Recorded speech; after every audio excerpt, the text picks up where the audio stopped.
Welcome back to 4K Kings. And that we are. I am Russ. And I am Matt. Welcome back to 4K Kings. We got to do something about these intros. Russ, this is your 100th opportunity for a strong intro. And once again, you've resulted to some sort of cheerleader, like a cheer or something. I'm reaching. Once again, no one knows where they are or what they're watching. Well, maybe some constructive feedback would be of use. I'd welcome that, Matt. Instead of criticizing, why don't you pull me to the side before we go live and say, "Hey, brother, why don't we figure out an intro here? Let's figure these intros out." But no, you just throw me out. Welcome back, guys. I'm Russ. Welcome back to 4K Kings, your home of movies, friendship, physical media, and rock solid intros and more. And Erykah Badu t-shirts. Dude, I don't know why. I wear a lot of music t-shirts on here, but whenever I wore the Mama's Gun album cover shirt, people went bananas over that, Matt. So I decided I'm gonna do her whole damn discography. I'm just gonna start buying Erykah Badu album shirts. Where we got to start with the beginning with Baduism. Let's see what our audience does. I predict. Thank you.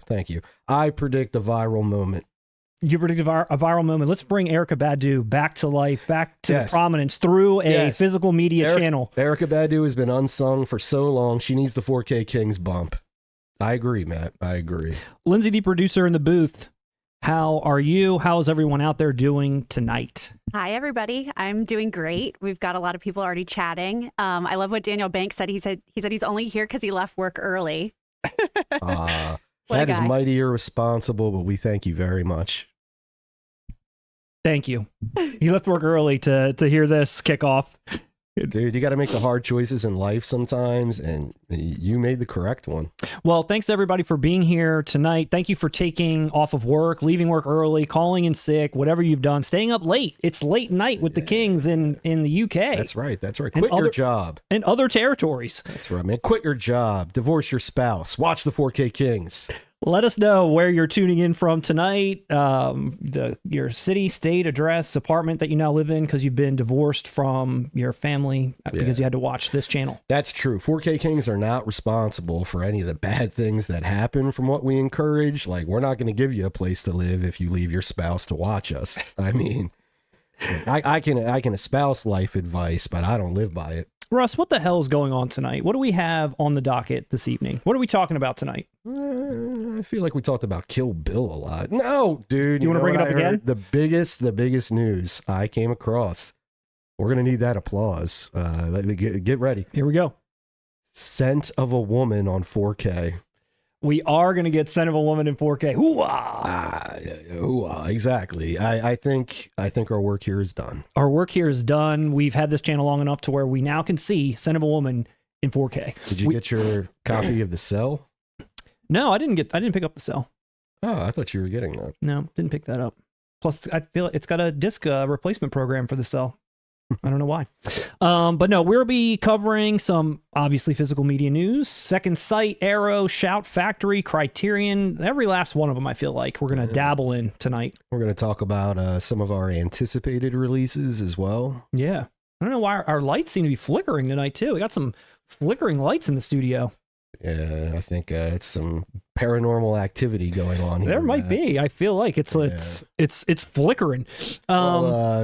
Since things are weird and out of place, do you want to give a eulogy for David Lynch? I was going to say I did want to just start on a very dour and depressing note, just to sort of say it and move on. But since we got together last, Bob Uecker passed away. Just a bit outside. No, I know. I had to give Bob Uecker a quick shout. Well, I mean, he was a successful Major League Baseball player, wasn't he? He was. I know we're just giving him credit for being the announcer in Major League. That's what I Were love. you a Mr. Belvedere guy? I was not, but I remember using that too. Me either, honestly. No, but yeah, Bob Uecker passed away. We miss you, Bob, already, but also David Lynch. Well, hold passed on. away. Oh, you want to talk about Bob? Yeah. Sorry, Dave. Back to Bob. You were just a bit outside there. No, is this bad? For some reason I thought he had already passed away. Did you? How old was Bob? I have no idea. It just passed along, and I was like, oh wow, He passed away. Can we get a fact check? He probably died last year, and I'm just now hearing. The Indians win it. The Indians win it. Oh my God, the Indians win it. That was a great Bob Uecker. That was a terrible Bob Uecker. You got to do one of these. I know, but I got the dialogue right, I believe. David Lynch, Russ. David Lynch, the one we're really here to talk about. Yeah. This hurt, man. That was really, really a shame, and I kind of forgot that we had talked about David Lynch not that long ago when we had saw an article about him mentioning that, like, you know, he's basically in his house now. His health wasn't great, and he hopes to, you know, do something one day soon. But the cigarettes that he admittedly loved have finally come back to haunt him, was basically how he put it. I remember he was like talking about how much he loved smoking, and it was such an important part of his life. And then it basically came back to hurt him. But was it the cigarettes that got him, or the LA dumpster witch? The LA dumpster witch from Mulholland Drive. Yeah, it was. That's who it was. Oh. No, but it is sad. I looked when I look back on that now in hindsight, I feel like that was somebody, and it speaks, I think, to, he was such a gentleman, you know, gentleman. But I mean, a gentleman when he spoke, his mannerisms. And I kind of read that now as somebody saying, hey, don't worry about me. Mm-hmm. Like, I'm on my way out, but I don't want to hear a fuss. I don't want to make anybody upset. Yeah. And I think that's in line with who he was. You could see how many people loved his ass after he passed away, dude. Everything I saw was like flooded with David Lynch. Great quotes, great clips, and great behind the scenes. It was awesome to see. And you know, it's interesting. We were talking about this before we went live, how he was somebody we have to at least, it was kind of nice to see he got his flowers. I mean, when we were coming up, he was always the outsider. He was the weirdo. Yeah. I'm telling you, in the 80s and 90s, you didn't really, outside of cinephiles, nobody really celebrated him all that much. But even before his passing, in recent years, I mean, even younger kids, I've noticed, he's definitely an influence on damn near every A24 movie that exists. He received his flowers, man, by being his true self, his authentic artistic self from the beginning, going against the grain. He won. He got the admiration for adhering to his work, his mind, not selling out. Yeah, you know? yeah, I agree. And I think, like we were saying earlier, I feel like he himself and his style and what he brought to the table is what is celebrated even more so than the movies that he put out. Because there's a handful of movies that are, you know, noted as being, these are the David Lynch best films. And then there's the rest that are like still very David Lynchian, but are more niche or more, you know, for the more cinephile type, not more, you know, towards the mainstream. But to be honest, when you look on his filmography, it's not as prolific as you imagine. No. I remember years ago, I was thinking about it. I was like, I need to watch more David Lynch movies. And I looked them up on IMDb, and I was like, damn, I've seen most. You're like, yeah, I saw them all. I know. It was like, shit, there was like one or two that I was aware of that I missed, and one of them was Dune, which I still haven't watched. Yeah. I mean, that's why I'm saying, like, it's like him, his what he was bringing to the table is what, and he is really the most, and he was a true artiste and auteur by any measure, and that's why he's interchangeable with the films themselves. Yeah, you know what I mean. He is the star of his films. You can put Kyle MacLachlan in all of them, but it's a David Lynch film. He might as well be on camera. You know, it's that strong. Yeah, that head of hair is strong. That too, man. That's a strong head of hair. That too. What are some favorite Lynch? I feel like that head. I feel like that head of hair, dude. I feel like that head of hair got stronger as he got older. Maybe. Come on, let's rest in peace to that hair. Actually, nah, because he was doing his Eraserhead thing since Eraserhead, and I feel like the style caught up to him. His hairstyle is more what you'd see any younger person rocking in the past like 10 years. But he was doing it. Yeah, it was a little fluffier back then. But like, and the fact that it's so rich, it's a thick coif. Dude, that's what happens when you stay true to yourself. That's why I'm bald. Life rewards you. Dude, yeah. I'm a piece of shit. That's why I'm bald. David Lynch lived life right. And that's what he is rewarded with. A great head of hair. No, you're right. And a fantastic filmography.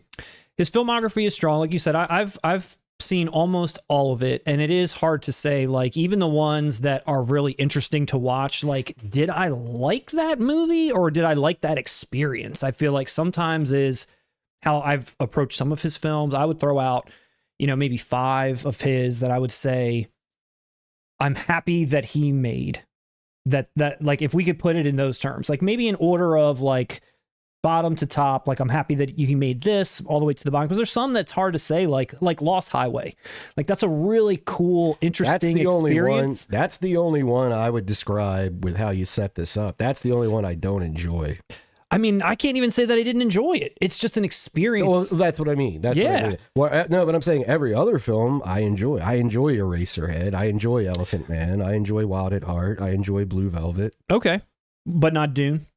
I've never seen Dune. Never seen Dune. I never saw his. But see, that's another one that I'm happy that he tried to do something with. It's been like stamped on history. Look at that thing. Why are you happy about Good that? for him. He wasn't happy about it. I mean, it's kind of an interesting thing that a David Lynch made a Dune It's movie. an interesting thing. That's why I'm happy it's there. I guess, but I'm not. Film history. I'm not happy for him on that. He didn't enjoy doing it. He didn't enjoy the finished product. And outside of an ironic historical cinematic footnote, nobody enjoyed the movie, really. It's a cult movie. I mean, I'm happy it exists. I mean, I am. All right, I guess. This is where we're going down. This is the path we're going down in honoring David Lynch. Are we not honoring Dune, Lindsay? Is this a? Do I want to know? Do I want to know what the Villeneuve tribute, Matt? Lindsay, is the chat giving any props to Dune at all, or am I out here? Yeah, no, it's getting a little bit of love. Sean Taylor just said he loves Dune. You go. I'm not saying it's his best film or that it's even a great film. That's what I'm saying. Like Lost Highway, it's another one that's like, wow, like who made, like that's such an incredible, wild, trippy movie to have been made, and only he could make it. Are there better movies in his catalog? Sure, but I'm so happy he made those. I don't know. I guess, man. All right, what are your best? What are your best five, David? I was about to say, here are ones that are good and weird. Go. Not just it was weird and I left feeling confused. Good and is all right. My top five. Yes, go. We'll go. You want me to go in reverse order to build suspense? Or Sure. You want me to go? All right. Reverse. Build suspense. Number 5, Wild at Heart. Okay. Okay. Number 4, Elephant Man. Okay. Number 3, Blue Velvet, which was the movie I first saw as a kid, and I loved it. Hopper like blew my mind in that. Number 2, Mulholland Drive, and number 1, Eraserhead. Okay. Well, that is my top 5 David Lynch. Well, since you've already besmirched my whole premise of the other two, I'll give you my top 3 because we kind of match on the top 3. So number 3, The Elephant Man. Number 2, Blue Velvet. Number 1, Mulholland Drive. You put Blue Velvet above Elephant Man, and you just saw Blue Velvet for the first time recently. I slotted under Mulholland Drive for me. Yeah. Mulholland Drive is for me the one. It's got it all. Honestly, Elephant Man is to me a better movie than Blue Velvet. But like I said, the personal, I grew up on Blue Velvet. It's the subject matter. It's hard. I mean, well, yeah, it's not. You don't want to rewatch Elephant Man. That's what I mean. Yeah, I don't want. But I want to rewatch Dennis Hopper. But but for a David Lynch movie, Elephant Man is straightforward. Very. It's a story. You know, Yes. Mel Brooks hired him specifically after seeing Eraserhead to do that and bring that.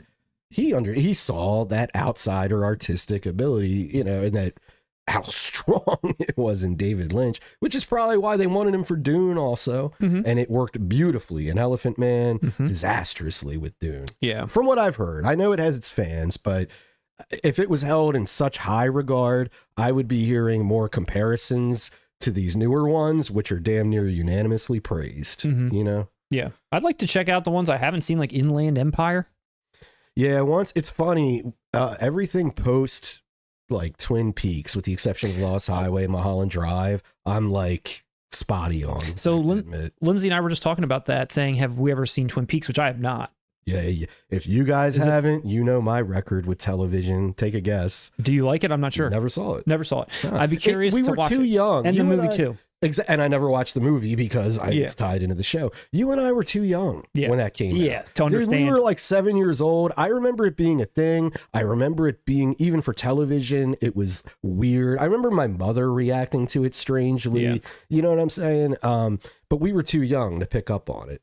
Does it resolve in a way that's like very David Lynchian, or is it kind of resolve in a way like a normal TV show would? Does anyone know that information? You might want to ask somebody who's seen it. Do they have that box that I just saw they put out on Blu-ray? It's like Twin Peaks Z to A or something, and it includes the whole series plus the movie. But where's the 4K, dog? And I'll say this, that's a series. How many sets have they put out? I'm confused. A few. They kind of look nice, some of them. All of them look nice, but I'm confused. Like, is there a definitive one, or are these all just cash grabs based on its notoriety? I don't know where to start. That big Blu-ray box set that opens up looks really awesome, but Yeah. I don't know if it contains the movie.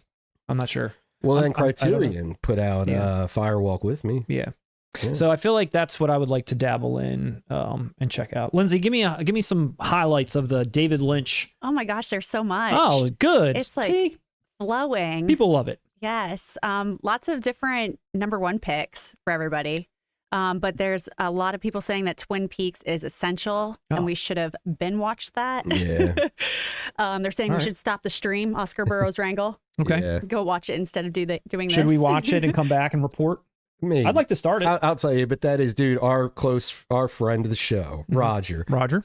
He's even since Lynch passed, and Roger's not. We're more movie people than it, but even he's like sending me Twin Peaks stuff, and I can tell it's sort of like, "Hey, you poser." Yeah. Oh, because he's seen it. Yeah, he watches. Hey, All you, right. you can't be too sad if you haven't watched his greatest television, one of the greatest television events of all time that he was behind. I'm like, I'm sorry, dude. Sorry. I was too busy watching Eraserhead.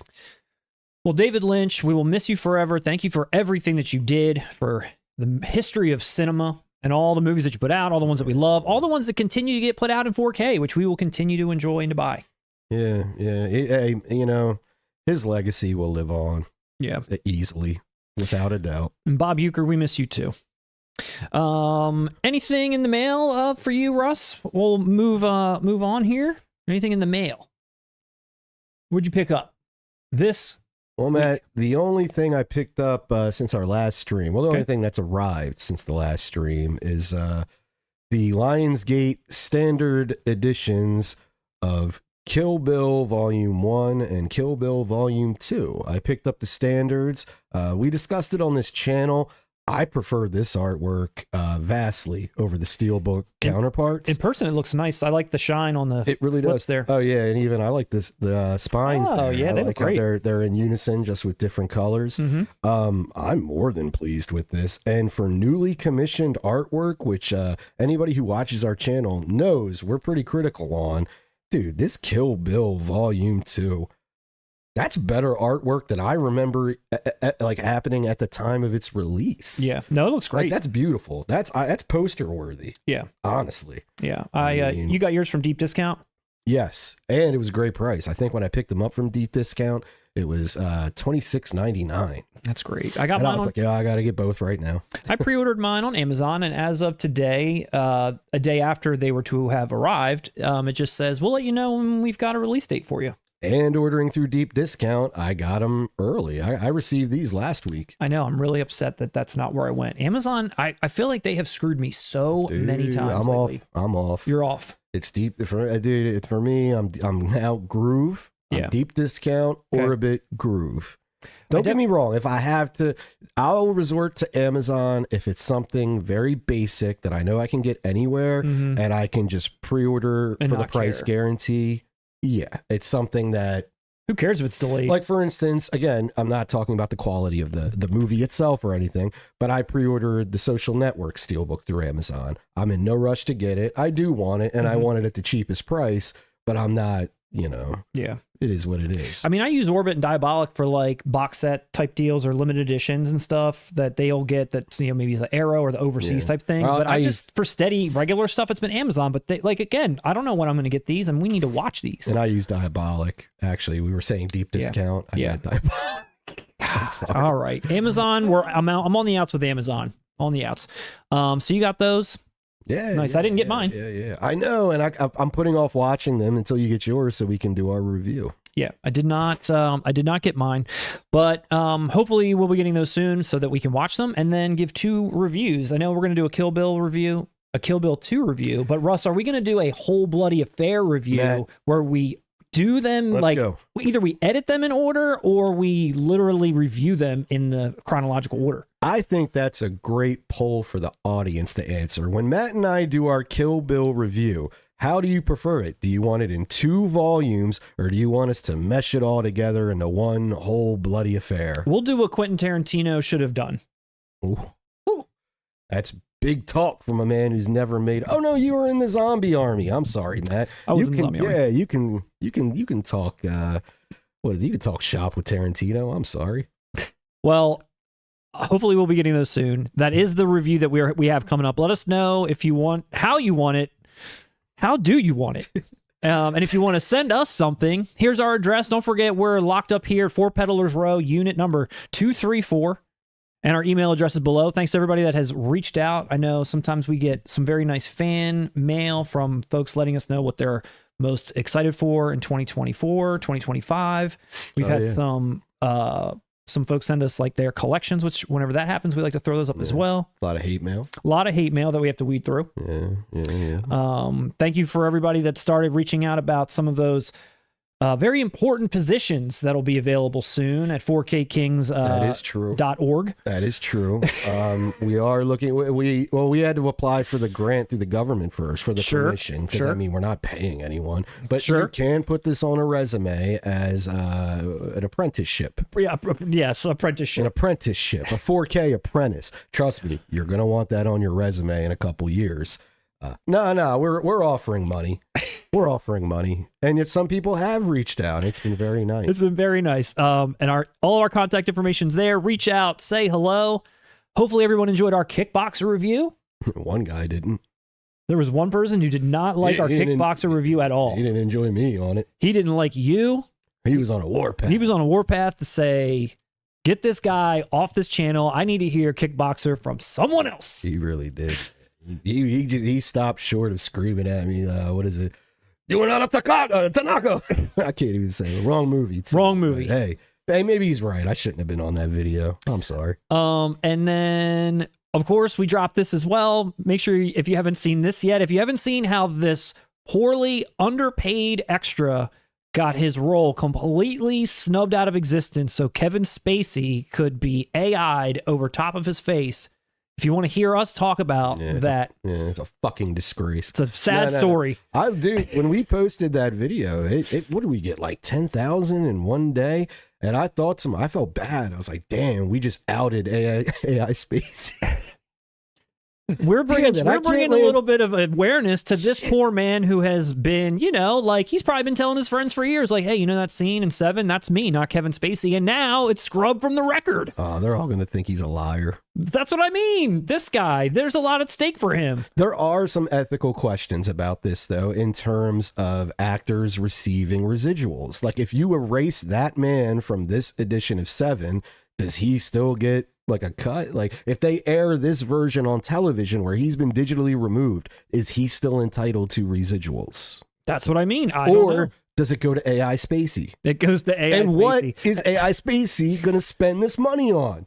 This is a conundrum. AI Spacey's already got a bank account opened. Dude, he's building a new life. I told you that we're going to listen. All right, let's put it out there. Yes. For everyone watching, Matt and I, we landed an interview with AI Spacey. It's going to come out in about a month. But he's been working with David Fincher now since this. He's going to be popping up in other releases. Yes. We're going to talk to him about it. But yeah, dude, this raises a lot of ethical questions about the role of AI Spacey in art. Not just AI actors, but AI Spacey. No, AI Spacey. Specifically, he's dominating this. Look, he ruined that man's life, man. Yes. Pretty soon, we'll also have our full 7 review up. It's in the can nearly. Oh, yeah. We'll be shipping her out there for everybody out there to see our full thoughts on the film. We'll deep dive into the physical media. Russ got the Steelbook. I got the Digipack. We're going to go through it all. Yeah, it was a good time. We're going to go through it all. Everything. But first, but let's get into the physical media news finally. Are you ready, Russ? Let's do it. It's been a lot of intro. Been a lot of preamble. Finally. Let's do it. We're going. Let's take the time and do it right. We can do it, Matt. We can do it all night. Now it's time to talk about Michael Ironside. It's about goddamn time. You ready to talk about Michael Ironside? I'm always ready to talk Ironside, baby. I know. I don't know if you saw this or not. I didn't message you about it, but one of our favorite labels, Second Sight, after us talking about this last week, surprised us, surprised the world with their announcement for Michael Ironside in David Cronenberg's Scanners. That's how it should be written. It should. This did surprise me because honestly, I don't know. Do you feel this way, Matt? I feel like Second Sight specializes in sort of pseudo modern films. I'm trying to think like the past 10 years. I wouldn't say modern, but I feel like a lot of their releases are definitely this century. Would you agree? This century? Yeah, maybe in the 20s. I mean, 2020s, 2010s, 00s. That we talking about? No, that's a decade, Matt. I said this century. This century, meaning Scanners was the last century. I'm used to You're Next. I'm used to The Guest. I'm used to Green Room. Okay. I feel like they focus on more recent movies. So Scanners was a out of the blue. It was out of the fucking blue, and I'm expecting Second Sight to tell me what really happened. I mean, dude, this art looks sick. Like, look at this. This looks awesome. Dude, that's badass. This makes me wish I really like this movie. Makes me wish I was Michael Ironside. Really? No, dude. Dude, look at this. This looks great. It is. Now, hold on. Okay, so this is what we looked at last time. Yeah. This is also badass. Oh yeah, this is that's classic. We've seen that before. That's a classic image. Yes, that's existed previously. It is. This is Media Book from Play On, and it's their 4K announcement came out first. They were also doing this trilogy, also badass.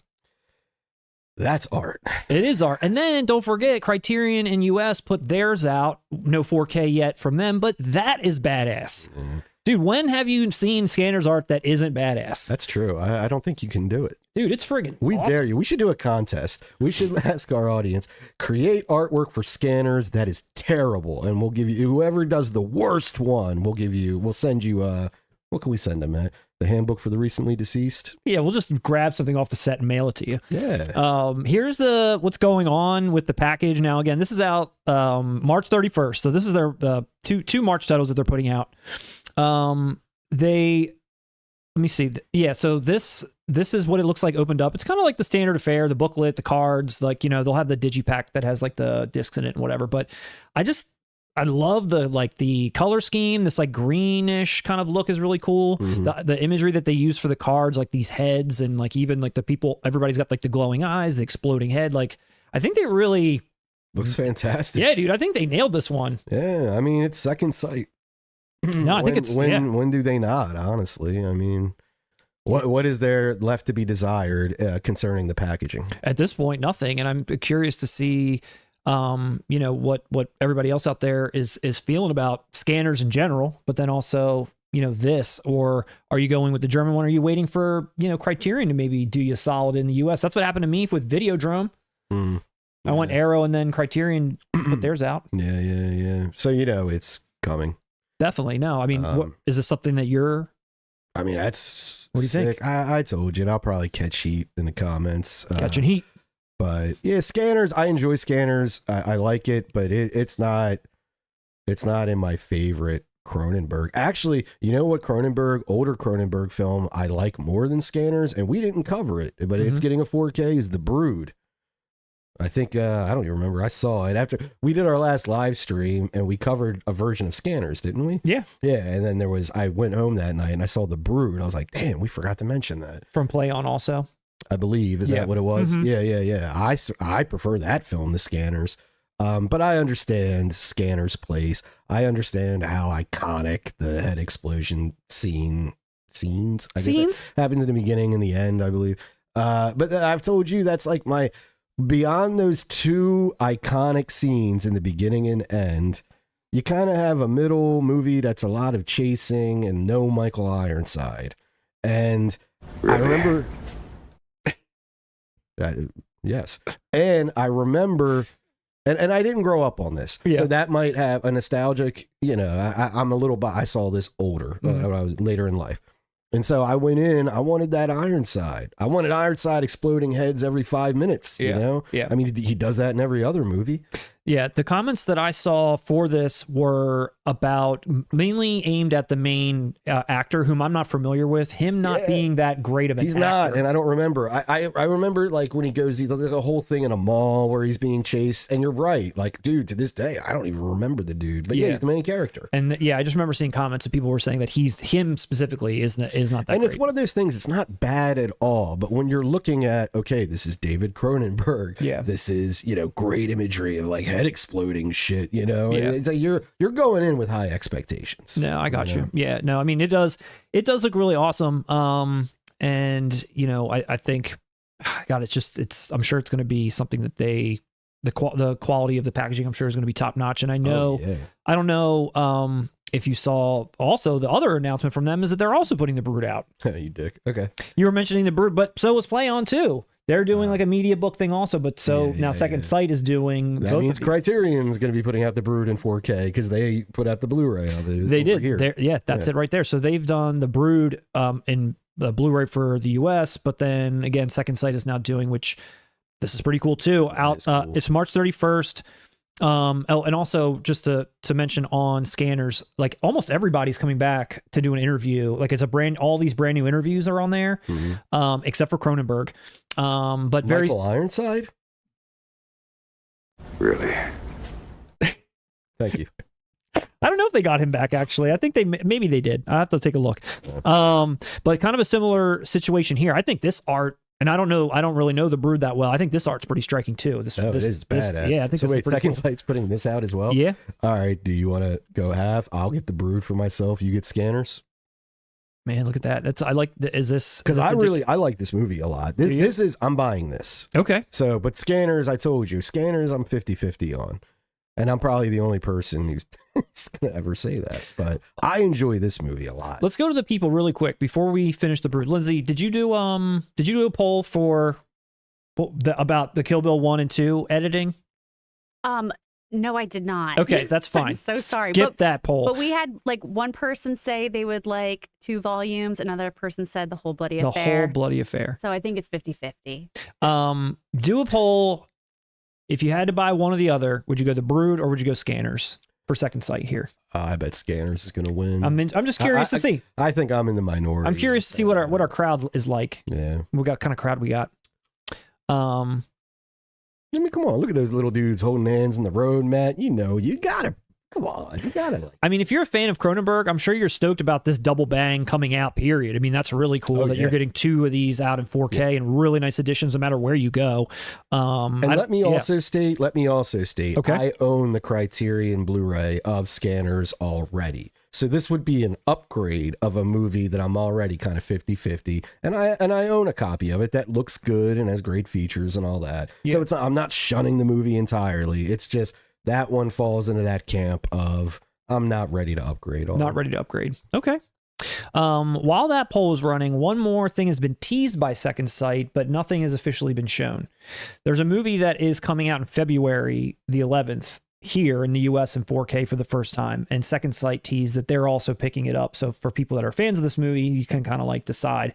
I don't know how many fans of this movie there are. I remember you telling me you liked it. Is it Kangaroo Jack? That's why I wanted to bring it up. It is not Kangaroo Jack, but it's The Nice Guys. Of course I like this movie. It's Shane Black. That's what I knew you did. So. I went to the theater to see this movie. Okay. I was still on Facebook at this time when this came out. I even posted, I plead with people. I say, listen, even if you end up not liking this, please, it's not a Marvel movie. Please, it's funny. It's a Shane Black script. It feels like, please go check it out. And nobody did. But now it's coming out in 4K for you and for people that like Second Sight. You might get a nice Second Sight version of this. What are you going to do? Oh, I'll definitely wait for the Second Sight one, but let's not kid ourselves. This is coming out because of the Barbie movie.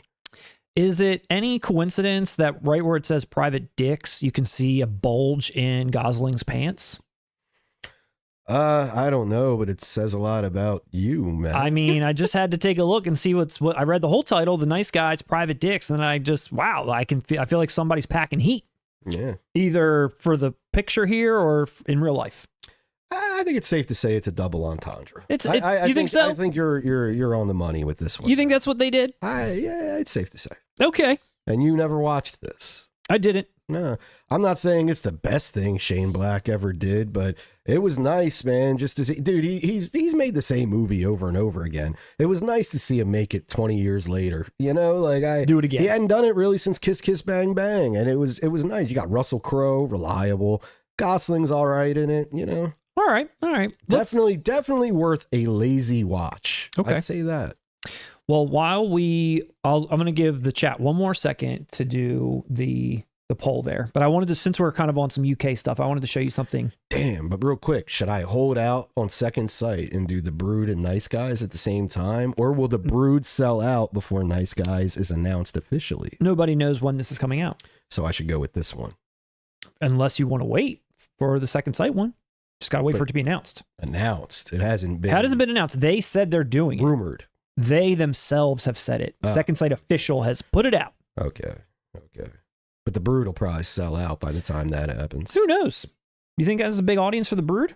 I guess we're going to find out from the poll in a second. But I wanted to show you something. I don't know if you've ever seen this before. Lindsay, the producer, sent me this or showed this to me. And I had never seen this before. And it's a minute-long clip of Denzel Washington in a movie that he did that I had never knew that he had done this movie. And I died laughing. And I don't know. I'd like to share this with you and the audience. It's a meme, basically. There's a little title at the top, and I'll just read it right now before it comes on so you can just focus on him. Basically, it says something to the effect of Denzel Washington did a British accent once, and after that, never again, is basically what this says. You remember him doing a British accent, Denzel Washington?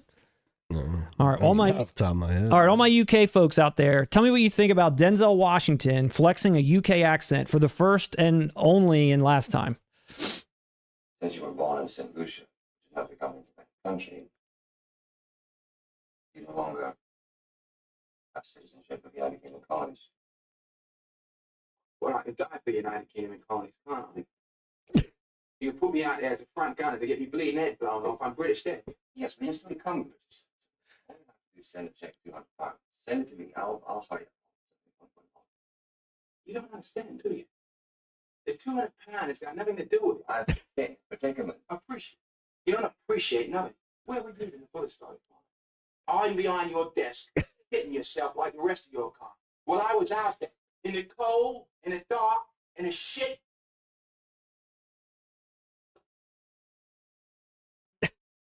Come on. A man will save my life. It's fucking life. Appreciate it.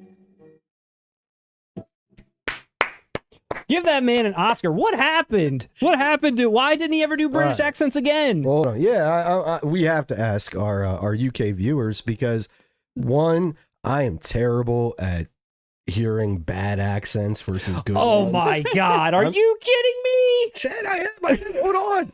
Damn, I didn't say it was good. Slow down, man.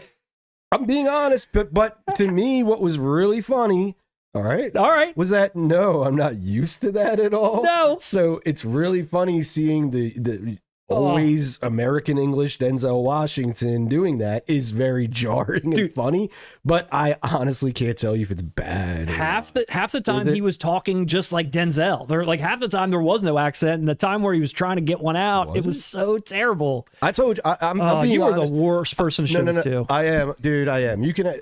Like, what are other people? Name other movies where the accents get made fun of. There's others. I don't know, but that is so awful. That is the worst I've ever. I mean, because Denzel's got such a unique voice. It's like that's what I'm saying. It's funny. It's so hard. He's just got to be Denzel no matter what. I don't know. He can't be. I'm not sitting here just trying to. All right, I'm not glazing Denzel Washington. I'm just saying, like, I'm terrible. I remember there was some other person who got attacked for having a terrible accent in the movie, and I remember thinking, like, I couldn't tell.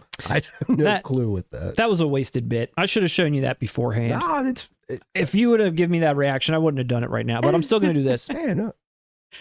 Yeah, dude. It's a plus. I'm sure. All right. Man, okay. I'm a buzzkill. Lindsay, back to you. What's going on in the chat with the poll for Scanners versus the Brood? Hit me with it. All right. We've got 60% of people are going to pick up Scanners and 40% the Brood. Wow. Okay. Closer near 50-50. Closer than I thought. Okay, near 50-50, not bad. And was anybody commenting from our UK audience what they thought about Denzel Washington's performance? Yes. Let's hear at least one comment from them. Mozart's ghost said, "Was that not Michael Caine?" Wait, Isn't it? Mozart's ghost. He's Can Canadian. I? He was like, bruv. Hey, governor. Oh, Google's Trello Day just said Keanu and Dracula is Yes. the most famous, and that all right, also bad. Holy That shit. was great. No, I can tell Also that one. I very can tell- bad. we watched that after we watched the Denzel one. Also very terrible. I can tell that one. But again, you know what? I could tell that so clearly because when that came out, my reference points for him were Bill and Ted and Parenthood. So like his weird, not weird, but his natural voice kind of sounded surfer dude Yeah. at that. So it was even funnier to see it in, you know, Bram Stoker's Dracula, which is like the 1800s. Mm-hmm. Yeah, that It's was also hilarious terrible. him doing it opposite Anthony Hopkins, Dude, because you yeah. know Oh, Anthony God. Hopkins had to be like, "What the hell is going on?" Oh man. Yeah, it probably wasn't great. Yeah, I feel bad for Keanu. That's ooh. Tom Cruise, far and away, has a really bad Irish accent, but I can get through it. Yeah, like that's how whenever people complain about them, that's usually how I hear it. It's like it wasn't. That Denzel, though, that would have been distracting. it That would have been distracting. Listen, I'm not saying it's not bad. I'm just saying I can't judge it. Moving on, let's talk about Arrow for a second. Let's talk about Arrow. Actually, no real Arrow like big announcements, but there was one thing that I saw that they announced for maybe some fans out there of the network Shudder. So I guess Arrow picked up the rights to 8 films off of Shudder to put out in their own like exclusive, limited editions. There's only a couple on there. I was actually surprised because I kind of follow what they put out, but there's only a couple that I sort of noticed that I remember seeing anything about. I don't know if did any of these titles you recognize any of those? I recognize some of the titles. Yeah. I've seen none of them. The recognize Sadness I've heard of. The Sadness. I recognize Night Watch. Yeah, I saw some good stuff about the Sadness. I actually really wanted to check that out. I think Vinegar Syndrome put a nice edition of that out as well. But yeah, so they're kind of scooping up some Shudder stuff. I don't know, when these are coming out, but they'll all be limited editions. So good for Shudder. I feel like they've got a partnership with a couple of people. How come? So the original Night Watch was 1994, and then every other release is from this decade. Yeah. Is that Even the Shudder is? I guess that's something they acquired the rights to. I imagine. I guess even the sequel, Night Watch, Demons Are Forever. Must have came with like some deal. All you Shudder fans out there, recommend one of these to us or a couple, the ones that are your favorites, because I'd be interested in checking them out. Speak No Evil, isn't that the one with the little what's his name, Hoggle or something? That little wrestler who was the leprechaun. Billy Barty? Maybe. No, there was a little person wrestler who took over. They did a leprechaun movie, and he was that. Or like Or maybe not actual even him. leprechaun? Isn't there like some wrestler that was in a movie called Speak No Evil You in lost the me. 2000s? I don't know. But was there another like kind of straight to video horror film called Speak No Evil? I swear there is, and it has a wrestler in it.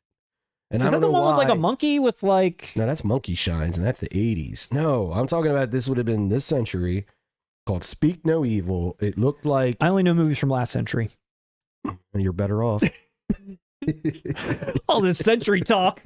Wait, what century is it from? Let me get my abacus out and do some quick math so I know what movies I liked and when. Damn, that was a good word. I learned the word bevel today. Never heard it before. This is an educational live stream. Also, Russ, Shout Factory, they picked up something that I saw even more people excited about. Oh yeah. The Golden Princess 156 film library with essential John Woo and Chow Yun-Fat collaborations among them. Oh yeah. People are dying. Yeah, dude, that's insane. Hard Boiled and The Killer Alone. Like you can't get anything. I don't think there's no Blu-ray, I believe. No. Nothing. Like this is a big acquisition. This is awesome. No erotic ghost stories this time, but like you said, Hard Boiled, City on Fire. is Yeah, another Reservoir one. Dogs. There you go. There you go. The Asian Reservoir We Dogs. can get a Mr. Pink 4K edition of City on Fire. Yeah. Yeah. I saw, I mean, not to poo-poo on this at all, but again, I checked to, kind of see sometimes what people are saying about stuff, especially things that I'm not too familiar with. Like, I know, like, some of these titles here, people are waiting for it. Hard-boiled, I do like. But this isn't my strong suit, so I'm curious, fans of this, are they excited? Like, how excited are they? And there's a lot of people that are excited that it got, bought up, but I guess given what they feel like Shout Factory's quality control is, the packaging that they use, they would have hoped that a different maybe label would have grabbed up some of these movies at least. Yeah, it's Tears in the Rain. Tears in the Rain. Come on. Come on. I mean, I hear you, but like, what? That's being a sore winner. Yeah, like quit while you're ahead. Yeah. Crybabies. Regardless, no, true. Regardless, it's a huge win. On this channel all the time. It's a huge win. It's a huge win, regardless, for fans and physical media as a whole. Who out there is excited for these? Lindsay, the producer. Do we got people out there ready for this all 156 films? Oh yeah. The Alex Zorba said Golden Princess is the biggest news. And Eerie Spirit said I'm super excited to see Bullet in the Head get a U.S. release. Nice. Mozart's Ghost said he hopes they can find some good elements for the John Woo stuff. Yeah, there's going to be some Woo box sets. Woo. Yeah. Get Woo. It's coming through at a theater near you. It's coming through. Woo. Let's see. So still sticking with Shout Select and a Scream Factory update. But let's go to Shout Select first. Shout Select, update. They teased 2 titles, Russ. The first title that Shout teased, I don't want to say it's Shout Select, but I could see it going that way, is TimeCop. Shout Select. Van Damme is a 4K king. He is. I mean, that would be smart of them to do this. Let's keep bringing Van Damme out. Again, this is Shout that grabbed it. I don't know if which way they're going to do this. Could this be Scream Factory? They go sci-fi sometimes, but this is not. Honestly, you're right. Dude, the Poison Ivy set was Scream Factory. Yeah, you know what I mean? There's some questionable Scream Factory releases. Okay. So I could Escape from New York is a Scream Factory. I don't view that as horror. Yeah, true. So yeah, you're right. It could go either way. I like this tagline. It's pretty badass. They killed his wife 10 years ago. There's still time to save her. Hell yeah. I saw this in the theater, man. I've never seen this one. Really? Dude, this is one I have not seen. In it. It's got your girl in it. Mia Sarah. Okay, I thought you were going to say somebody else more mind-blowing. Yeah, she's cute. Yeah, but she's like... girl. I was like, who? Well, we did an 80s crush video and you picked Sloan, didn't you? She got edited out. Oh, I was about to say, yeah. We talked about her ahead of time. We were like, yeah, she's cute, but I was like, I've got stronger picks. My mistake. I thought that made the cut. Okay, I didn't know she... So she's playing opposite Van Damme here? No, she's... The love interest? No, she's... The wife that gets killed? Yes, but it's a time travel movie, so you see like flashbacks and all that. Nice. I believe she gets naked in it too, because I was like 12 or something when this came out. Yeah, and I remember thinking like, oh, that's why Ferris was... Sloane Peterson.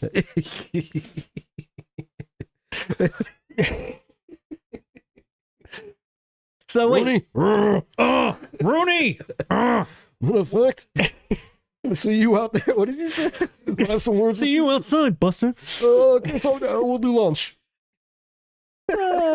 So wait, what's Van Damme and Sloane Peterson's chemistry like?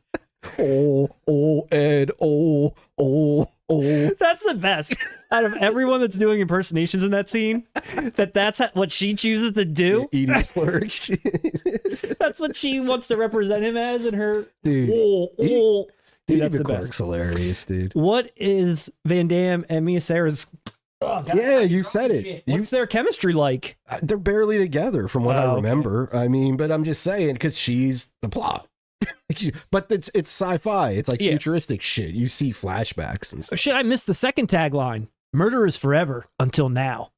Damn, this poster hits you with 2. They were like, we had 2 heaters and we're not letting one of them go. They could have saved one for TimeCop too. They could have. I mean, they probably had a lot of no. They were like these both got to stay. So TimeCop.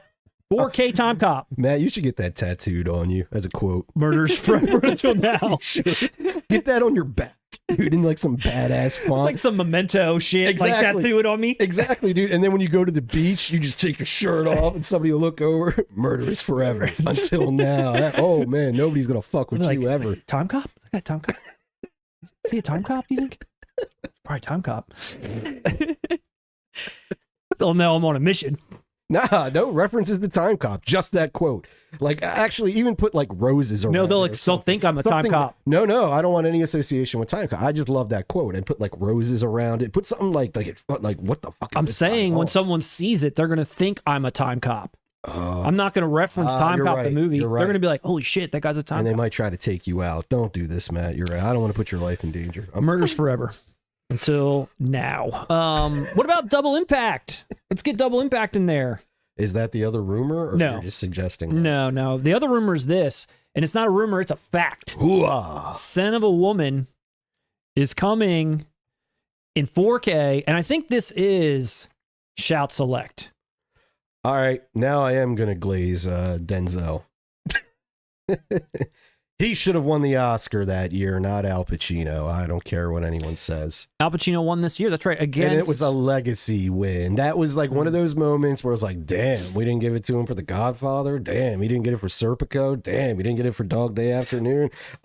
Shit, we don't know how long he's going to be around. Here it is for Son of a Woman. Well, Denzel got the same treatment. He got a legacy win too. So He did. the Academy sucks. Yeah. Malcolm X, he should have won for Malcolm X. Like, dude, this character's blind and he could see it that Denzel should have won. You know what I mean? And don't even get me started on Chris. Chris.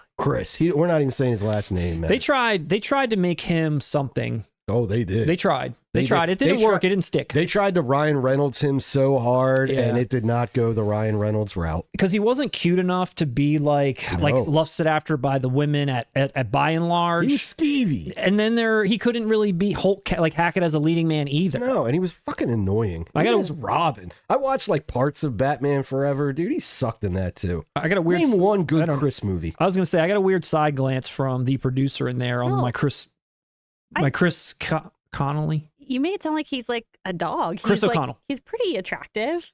I don't think women by and large think he's like not good looking. But He's it didn't cute. stick back then. No, I think a lot of girls were into him. Yeah, 'cause I you were remember thinking 6. he was cute. You were How old 6. are you? That's exactly the yes. You would have. I'm talking about the rest of the world. We looked at this clown like, what is going on here? There was plenty of other guys. And I'm sorry, even if that's the case, he's not a great actor. Women that Listen, I could have like been older sexually guys. active with him. He's not a great chose actor. not to dump him. And he's not a great actor, and he's palling around with Al Pacino. This is a problem. This is a problem for you, Chris. It's not going to work out well for your acting future. Poor Chris. Yeah. I don't think I wish he stuck. he didn't. He fizzled a little. I think He fizzled. I mean, What the fuck has he been up to? I don't know, but like, has he come back at all? Is he in like a television show universe now? Like, is he like? He's probably on one of those like stupid doctor shows on like CBS. I don't know. I don't know. That's what I mean. I feel like that could have been where he needed. He's like a Noah Wiley. Nah, even Noah Wiley. Noah Wiley was in Zodiac. He's like a James Vanderbeek. All right. Fair play okay. with Vanderbeek. Fair play. But dude, nobody in their right mind would put James Vanderbeek next to Al Pacino. Even James Vanderbeek wouldn't put himself next to Al Pacino. He knows how that's going to look. This is what I'm saying, dude. He lacked self-awareness. I don't want your life. I wonder what Carlito would have thought of this Pacino performance. I know, Carlito. We got a little roundup here. Yeah. He is angry at us. We're working on it, but I'm telling you, after that surge, once we hit 10, he felt like he was a big part of what, made us go viral. Yes. And now he's holding out for money. He's holding out for money. Yeah. And Matt, you should pay him. Well, these are the two titles that have Just been hand it to me and I'll announced for give now. it to him. Announced. Make sure that you're the middleman for Carlito. Yeah. One Scream Factory update that I found very, very pleasant, and and you shared it with me too, so I know we're on the same page. But last week we talked briefly about Night of the Creeps. Mm-hmm. If you remember, Russ, we talked about Night of the Creeps, and at the time when we talked about it, nothing really had been said, but more had come out since we talked about it next. And we shared this. Yes. If you remember, this was the collector's edition of Night of the Creeps that came out when it came out on Blu-ray. And you remarked that Tom Atkins figure was, a pretty interesting and exciting, if not damn near essential part of the package here. It was dude, I'll tell you what, I'm not a person who collects this type of stuff, but this is the one time I regretted not doing it, because I picked up Night of the Creeps on Blu-ray when it first came out, and I regretted it. I immediately after, I was like, dude, just the novelty of having a Tom Atkins action figure is incredible. But I'm glad I held out because now we're here with an update. And so they have revealed the new Tom Atkins figure. That's where it's at, man. And it's coming with, of course, here's the Night of the Creeps final artwork here. Again, I'm sad they didn't use the poster art that I like, but here you have front and center Jason Lively of European Vacation fame, Some Like It Hot, if you recall. And to your complaint, doesn't Scream Factory also do the reversible art? I hope so. Yeah. I believe they still do. I should double check. So what I really thought was great, not only about this figure, but I love the fact that Scream Factory on their website, they damn near did a photo shoot with Tom. And I wanted to share that with everybody here because it just made me giggle. Do we have music? We don't have any music, we should put on one of our tracks. It's like upbeat because his photos, you're like Vogue or something. We just need some kind of energy. We could use a little energy. Here's the first picture. Here's Tom with sunglasses. So he's arriving with sunglasses and coconut drink. Yeah. And it says alien brain parasites entering humans through the mouth turn their host into a killing zombie. Some teenagers start to fight against them. That's what the tagline of the movie is, or the synopsis. Has nothing to do with him. But if you see down there, the star, the asterisk, it says, include sunglasses and coconut drink. Limited edition, only 4,000 pieces worldwide. So here he is. Here he is again, going this way. On the move. Look at him. Yeah, check out. Look, he's going here now. Yeah, he's eyeing some ladies over there. Talk about eyeing the ladies. Now we're going to grab them glasses and take a look. Who do I see over there? That's right, baby. And then after one too many coconut drinks, we're going to need to sit down and relax. Yeah, he overplayed his hand. He got rejected by the ladies. Now he's just thinking about what wrong choices he made in life. Dude, that's the Tom Atkins I love. Dude, I love the fact I've never seen them do a photo shoot ever with these figures. This is like, I feel like I want this now. They did the right thing. I want 20. Well, Matt, you're in luck. Because guess who one of those 4,000 people who picked one of these up are? Did you get one? I pre-ordered this. Oh my gosh. Of course I did. And you know why? You see how suave this motherfucker is? Yeah, dude. Do you see we got we need to sit him down between the bus. No. We have a supple and available Julia Fox over here. We do. And I think my man Tom Atkins is ready to mingle. He's good. He's here. I can't wait. Julia's not going to be able to turn that down. He's going to be like, man, I'll buy you a coconut drink. I love this figure. And I don't have the picture here. Damn, I thought I did. But there's like a version where you can get the movie, and it comes with two versions of the movie. Or I'm sorry, the 4K with two different slips, the alternate and the new, and both figures. You can get the shotgun Tom, and you can get the coconut drink Tom. I'm sorry, Matt, I didn't go that far. I like this one's good enough. Oh yeah, I want laid back Tom. I want party Tom. Dude, two slips, two posters, the 4K, and Tom is only $80. Dude, that's great. And all right, this is how I rationalized it in my head. I was like, okay, this is gonna go on the set. Definitely. It's incredible. And I was like, I was gonna buy Night of the Creeps anyway. Yes. And I'm like, I get the free shipping with it, so it equaled out, man. It was a good purchase in my mind. Okay.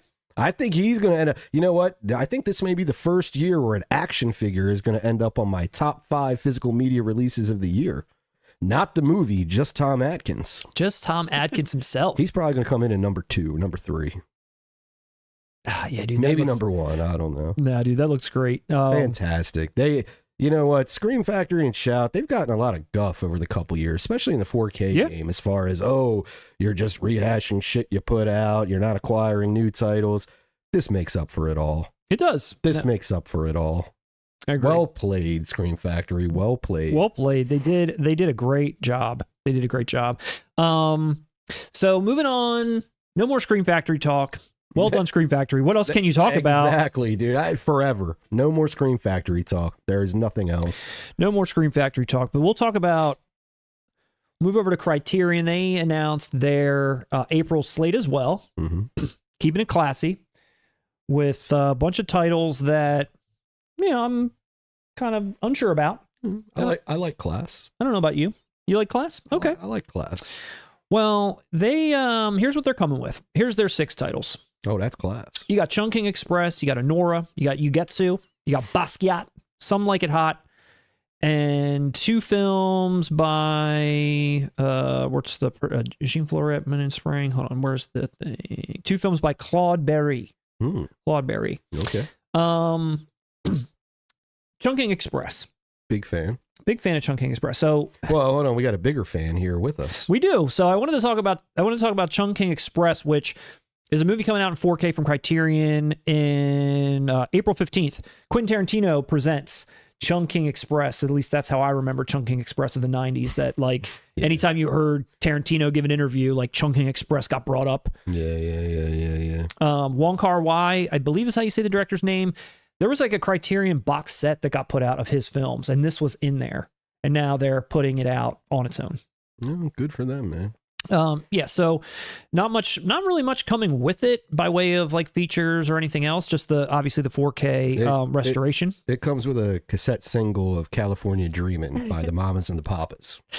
I was going to say, so we checked this movie out. I don't know how many fans of Chungking Express there are out there. Let us know if you are. Let us know if you want us to move on. Jesus. But I at least wanted to mention that at our movie night that we have, myself, Russ, Lindsay, the producer, and some other people, you might have heard us talk about it before. Lindsay played this movie for a round that we had where it was basically playing a movie that you've always wanted to see but haven't had the opportunity to see. And this is one that she had put on. Lindsay, I don't know if you want to give a brief thought about that, but we had all kind of watched it, never having had seen it before, but only knowing its prestige, basically. Yes. Yeah, I really liked it. I thought it was really sweet and endearing, and I feel like it's the kind of movie that probably gets better the more and more you watch it. Like, I would love to see it again. I'm going to say I didn't know really what I watched when it was over, by the time it was over. I thought it was a moving masterpiece from beginning to end that touched my soul and reinvigorated my romantic zest for life. The second part that Lindsay mentioned about maybe it opens itself up more to you on a second watch. I think maybe I was going into it with, I don't even think I can say I was going into it with preconceived notions because I didn't even know what to expect. But I think what I ended up getting, I wasn't sure that it had the impact that maybe it needed to have. Yeah, I was with you. I think I needed a bit of a introduction. I think not an explanation, but just like what I mean, we all watched it just blind, and then halfway through, didn't it switch narratives? Mm-hmm. And a little bit that threw me off completely. You know, it's a foreign film to us, so that there's already a sort of barrier on certain things. You know what I mean, culturally. But I did go in expecting the Cranberries. And they delivered. Lindsay, any Chungking Express fans out there? Oh, yeah. We've got... really? A couple people said that one person said it's in their top 20. Okay. They said Chungking Express is goated. The Alex Zorba is going to pick that up as well as ANORA during the July sale. Okay. Brown Bunny said, I love Chungking Express. Oh, and they also said In the Mood for Love destroyed me. That's where I was just about to go next. So I was going to say, we watched Chungking Express and I was like a little, like I said, unsure, lukewarm, wanting to see it again. But I was aware of another film that this director did called In the Mood for Love, and just so happened that Criterion had put that out in 4K, and I didn't even realize that. And I bought that on a blind buy whim because when you look at this director's filmography, that one consistently gets the accolades. And I was like, all right, I'm going to give this guy another chance with this one. Got it on the sale, like, you know, I think it was July last year, maybe it was, no, I think it was July last year because we watched a bunch. And here it is right here. Oh gosh, it's so stunning. Lindsay and I watched this. The producer watched In the Mood for Love, starring with the same director. Wow, man. Yeah. They're running with a similar motif on these covers. They are. And I will say, I very thoroughly enjoyed this one much more than this experience, although I would like to see this again. This one I really liked and would recommend to anyone that's looking for a good love story for sure. Destroyed is a good. I mean, I don't know that it felt destroyed, but I could see how you would feel that way. It does kind of have that feeling of lost longing. Oh yeah, for sure. That's like my favorite kind of movie. Yeah, like unrequited love. Oh. Unrequited. Am I saying that right? No. Unrequited? Requited? Unrequited. Unrequited. I've always said unrequited love. That's one of those words. Unrequited? I'm not gonna lie. That's one of those words I always read, but I don't ever say out loud. So wait, the way I said it sounds differently the way that you said it. I said unrequited, and you said unrecorded? No. Unrequited love. How was that different than what? Unrequited. You're putting like coitus in there. You put the wrong emphasis on the wrong syllable. I am not in the mood for love anymore. I am no longer in the mood for Wong Kar-wai's In the Mood for Love, but I would recommend this. And I'm not going to buy Chungking Express, but maybe I should check it out one more time. I honestly think that movie had the most beautiful costume design I've like ever seen in a film. In the Mood for Love? It almost like distracted me how like just utterly gorgeous everything was. So if you love costume design, if you love the Cranberries, Wong Kar-wai is your guy. You forgot to talk about Nat Cole and Espanol. Oh yeah. Wait, what? Okay, so that is one of the best. So one of the best. Okay, wait. Okay, back to In the Mood for Love for 1 second. For all the fans of In the Mood for Love that are out there, or anybody that decides to watch this based on us talking about it right now, one of the best elements of this film, even though it does contain a lot of unrequited love, and you'd expect that to seem maybe somber and have a little bit of a dour tone, which, you know, it's got a little bit of that too. But the backing music is Nat King Cole, nearly the entire soundtrack, but it's Nat King Cole singing in Spanish. And when we were listening to this, I had never heard Nat King Cole sing in Spanish. I just thought it was some Spanish artist. I was like, man, this is really good. Like, this music is great. So we look it up after the fact, and it's from an album called Nat King Cole in Espanol. And that also blew me away that, wow, it is Nat King Cole. It's an entire Spanish album, and what a clutch name. Nat King Cole in Espanol. It's an awesome name. Dude, and it's great. It matches this movie for what this is, like, impeccably. Let me say this. Is Oscar Burroughs out there, Lindsay, the producer? He's here tonight. I'm not sure if he's still on, but he's been talking. Well, Oscar, if you're still out there, if you're going to catch up later, he's on my side with this. There's only one movie we want to hear Nat Cole in, and that's Untamed Heart. Untamed We want to hear Nat Cole do Nature Boy. Seriously. That's the... Actually, remember when Breaking Bad used his version of Pick Myself Up? Yeah. That was fucking awesome. I like Chris Farley. That was cool. So In the Mood for Love. In the Mood for Love. Up. Don't forget to pick it up. In the Mood for Love. Wait, we did get a Chris O'Donnell update. Ooh-ah. Why do you own that? Wait, because I like Son of a Woman. You didn't let me get it out. I was sitting here in the closet, like being like, oh, Russ is really going hard on Son of a Woman. I better not open my lips and say what if I like Son of a Woman or not. I'm gonna pick Seymour Hoffman. I'm gonna pick it up. I'm gonna pick up the Shout Select when it comes out. You remember him in it? Yeah, I remember him, and I remember Chris O'Donnell's cute ass. Chris who? You guys. Chris O'Donnell. That's right. I always forget that guy.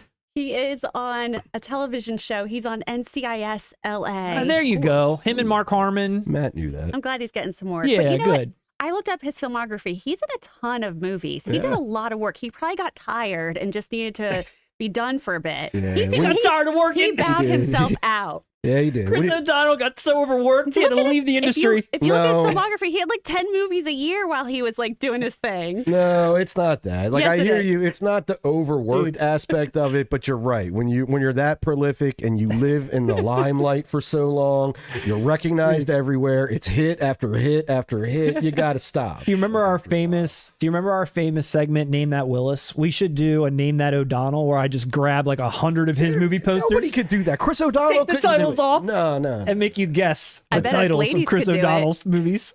I don't know. I'd probably get some of those, Probably, sadly, yeah. because like we said, they were like, I'd get Mad Love. I was just thinking about that one. Never even saw it. I just remember that cover. But you know his 10 a year he was doing for a decade plus? Wait, what? Apparently he's been doing like 10 movies a year. Yeah, I movies mean, like not Mad recently. Not recently. Now he's NCIS boy. All right. Well, no, and I'm not going to fault him for anything in the recent, like, past 10 years. Every actor does garbage shit now. But I'm talking about in the 90s when there still were healthy productions and all that. What was good about his output? Remember the Three Musketeers? Exactly. Thank you. All right, moving on. Yes, he's partially responsible for bringing us that goddamn trio of That song. Bryan Adams, Rod Stewart, like and that Sting, song. Yeah. which is basically like your introduction to hell. We were just talking about that. I feel like Bryan Adams is like sort of like doesn't belong with that trio. He's like, I feel like he's lesser than the other two. Oh, less. Like in terms of like the prestige of Sting and the prestige of who's the other name Rod you said? Stewart. Rod Stewart. Those two have like they command like stadiums. Does Rod? Fair Does play. I mean, I don't know. Yeah, He just maybe. seems like the lesser Maybe of those in three. Canada. Maybe. I mean, no disrespect. I love Bryan Adams. I mean, if you're going to look at their hits, I'm sure Bryan Adams can keep up. But you're right. There's certain, like, I don't know. I couldn't see Bryan Adams headlining No. arenas, and Yeah. the other two could. and I don't know, did someone pull those three Actually, together? could Sting? Or was Bryan Adams, did he suck those two in? What's the history of that song? That's what we need a deep dive on. We really do, We need a man. deep dive Let's on that. interview Rebecca De Mornay. She was in that movie, too. ANORA, Russ, another movie coming out from Criterion, which I have not seen, but it's being minted. A Criterion release. First, like I feel like I don't see them do that often, but, not a lot of times does a title debut in 4K through Criterion. I saw that, what was Triangle of Sadness? I saw that had happened with that film, which was another... Irishman. Oh, true. But I would expect that from Scorsese. I don't know about Sean Baker, but maybe now they're going to go back and start putting all his movies on Criterion. But this is something that's coming out April 29th. It's been critically acclaimed. It won the 2024 Cannes Film Festival Big Prize. Probably going to sweep the Academy Awards. Word. From Sean Baker of Florida Project fame. It's I was actually talking with Lindsay, the producer, while you were doing something earlier. I don't know. Okay. And I was saying, I'm going to watch this based on her reaction. She's very excited to check this out. Yes. And my experience with Sean Baker, I watched the Florida Project once, or I watched it, I saw it, and I don't know, I must have been in a mood or something. I hated it, right? Then I saw it again at our movie night. Somebody showed it. And the second time I watched it, I enjoyed it thoroughly. Okay. So I'm in this weird position with Sean Baker. I'm intrigued by this. Yeah. It's a very provocative artwork here, don't you think? It is, man. It's giving me the Little Kim hardcore album cover vibes. Yeah. Isn't it? Yeah, That's I a think classic this album is cover. Get out. Very Great strategically placed scarf tassels. very hot. New 4K master, bunch of new features for fans of this film. I know, like I said, Lindsay, the producer's dying to check it out. Anybody out there that's seen it, without obviously spoiling it, is it worth the hype? All these accolades that it's getting, the main actress, the movie itself. Is it worth the hype? It's worth all the hype. Sean Baker has gone on record as being a fan of Miami Connection, saying he loves it without irony, and it's a great film. Sean Baker is goated. So here we go. Let's take a look. According to the chat, let's see. Man, it's going quick tonight. I can't even read what's happening here. You guys, a lot of redacted messages too. Redacted. A lot of people are getting redacted. The FBI is watching this chat. All right, let's see. Raised on Fiction, TimeCop. Well, let's go back just a second. TimeCop was a staple in my household growing up. Mia Sarah. Yeah. Because that's, in my mind, it was always, dude, three movies: Legend, Ferris, and Time Cop. Then we got, let's see. So the Alex Zorba, too much Van Damme can cause heart problems. True. Chris O'Donnell is a certified snack, says Brown Bunny. Brown Bunny. Hey, to each his own. Backing me up. Backing you up. Al Pacino should have gotten an Oscar for Heat or The Insider instead of Scent of a Woman, says Eerie Spirit. For Heat, that's interesting. Would it have been a Best Supporting? Or Maybe. yeah. Bolo Young says Sam Worthington is a Chris O'Donnell clone. Who is? Sam Worthington. Oh, dude, all of them. What up? I'll take it a step further. If you're a white dude named Chris, like, you have a lot of work to do because you guys blend in. And it's not because all white people look the same or anything. It's just they tend to choose the same, like, blockbuster-ish type movies. You know what I mean? Or even like a Scent of a Woman type that was, lauded. Okay, in its time. Man, it's just, I don't know. It's rough. It's rough for them. Notorious Murders asks you, Russ, would you watch a biopic where Chris O'Donnell plays Phil Collins? Yes. I'd watch it. I'd buy 5 tickets. Oscar Burroughs Wrangle. Who wrote that? Right here. All right. That might be one of my favorite things I've ever read. Why? Get that man a t-shirt. I don't understand the connection Or woman. at all. I can picture it clearly. Dude, that's genius. Yeah, they're onto something here. Why not? They've done for like Elton John and all. Why couldn't Phil Collins get a biopic? You know, they dramatized the shit out of him coming up with that drum fill and In the Air Tonight. Chris O'Donnell would have like this sad, determined look on his face, like, no, it's gonna go gong gong gong gong gong gong gong. Dude, that's cinema gold. He'd win the Oscar in a fucking heartbeat. Everyone is basically saying Nora's worth the hype. Movie's hilarious. Right. It's worth the hype for sure. It's great. It's entertaining. Oscar Burroughs Wrangle says Sean Baker was going to ask the 4K Kings to do commentary, but found out neither of you have watched it. ANORA is good, but not a masterpiece. I don't get the fanboy hype around it, says Mike. But a lot of other people saying it's really good. You know what? Yeah. That's a good comment. That one might have put me over the edge of definitely watching it now, because I like reading that. It's a good but not masterpiece. Yeah. I feel like a lot of times in this day and age, we fall into this trap of like, it's a masterpiece, it's phenomenal, it's the best or it's the worst goddamn, like how Joker 2 was treated. Yeah. And it's like, hearing that gives me hope that, like, yes, there is hyperbole, but someone just saying that, it's like, whoa, it can exist on, hey, that's just good entertainment as well. You know? I'm with you. Definitely. So those are coming out. I don't know. I mean, are you familiar with any of these others? I'm familiar with Basquiat. And Some Like It Hot. Okay. And are these pickups for you? You know, it's funny. I need to watch Some Like It Hot. I saw parts of it, and I ain't gonna lie to you. At the time, I was incredibly wasted. Okay. But Billy Wilder, I Love Sunset Boulevard. I'm gonna blind buy this one. If you call it a blind buy, let me ask you this. Okay. If you watched a movie completely obliterated, this happened to me with Birdman also. The first time I saw it, dude, I was so wasted, and I remembered liking it, but I couldn't tell you a damn thing about it. When I watched it again, it was like watching it kind of for the first time. I think if you can determine if you liked it or didn't like it, then it's not a blind buy. If you can't remember anything at all, you don't remember a scene, you liked it, didn't like it, then it's a blind buy, even if it was on your wasted. Yeah, so that would be a blind buy. All right. What everybody else getting out there, let us know. I saw Chungking Express for sure. I saw ANORA for sure. But yeah, let us know if you're getting anything else that's here. But that's the Criterion April slate. I think Jay-Z looks great on that cover of Basquiat. Jay-Z's going into hiding. He's like trying not to get the Diddy treatment. He's like, I'm Basquiat now. I'm Basquiat. All right, let's move over to Umbrella. They finally did it. They finally announced it. It's finally coming out.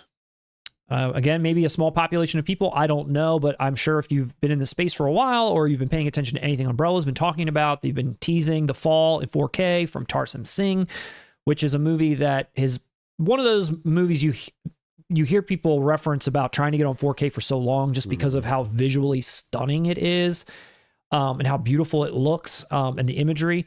The movie itself is also really cool as well. This is a movie I've owned. I'm excited to see in 4K. When I pick this up or what version I end up getting is still up for debate. As we know, we are not in Australia, so these titles end up somewhere between, typically the collector's edition versions at least, between 55 and 60. Then you add the shipping, and then it becomes a problem. So unless there's two things to pick up at once, that then gets rid of the shipping altogether, I kind of have to hold. But it does look really great. Here it is right here. This is the everything unboxed. I think it looks great. I think they did a bang up job with the outer package, the inner slip, the original art's there, which for people that are not in the know, you can take that insert out and flip it around, and that MA ratings label will not be there. I do that to all of my Umbrella releases that I get. But this looks absolutely wonderful. It's coming with a ton of new features that Umbrella has put together as well for the very first time. This has been coming out in 4K, and I'm pretty sure the Blu-ray 2 is like sold out everywhere. I think that's one of those things that's been out of print forever. But now here it's back. And Umbrella is the first company to announce that it was coming out. I think Mubi is the other one. I think that has maybe the rights to The Fall as well. I don't know in what territories they're putting it out, and we don't know if it's going to get anything close to this. Did you say Tubi? Tubi? I know, we're sponsored by Tubi, don't forget. Debuting on Tubi? Your favorite. When I don't stream, but when I do, I watch The Fall on Tubi. That's right. Sometimes that unfortunately happens. We all have to stream once in a while, but when the 4K Kings do, we stream Tubi. We stream Tubi. Russ, I don't know if you have seen this movie or interested in seeing it, but maybe we can buy two and somehow skirt the shipping. Absolutely not. I don't know if there's any coupon codes. There used to be some good coupon codes out there for Umbrella from other, physical media channels that get their own coupon codes. I don't know how they get those.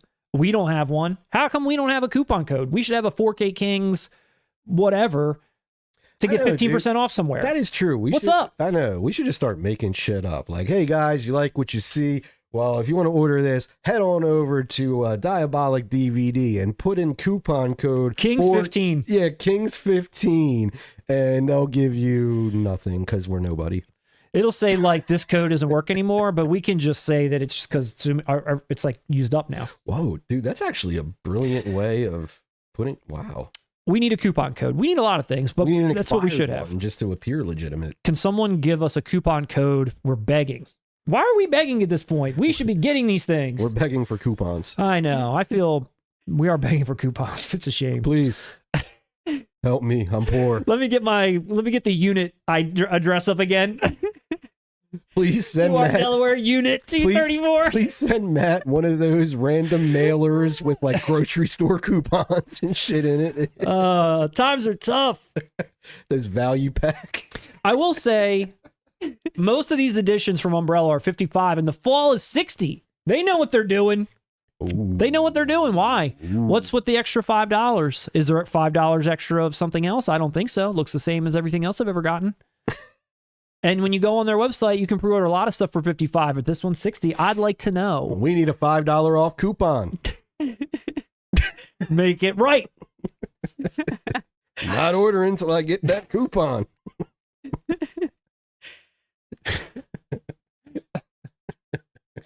Just beg for coupons for like 10 minutes. What have we come? What have I come to? That's right. I'm gonna Tarsem sing this from a mountain. I want that coupon. All right. Well, I'm gonna stop. I'm gonna save 4K. face here and stop begging for coupons for releases. I'm gonna stop begging. 4K Karens. Oh Lord. But if you are someone who has dignity, if you're someone who has respect for yourself, but pick up The Fall. You should, because it's an excellent film. And if you don't care about coupons, you don't care about saving money, you got it like that where you can buy whatever release you want, buy this one for sure. It's going to be worth it, guaranteed. I know it.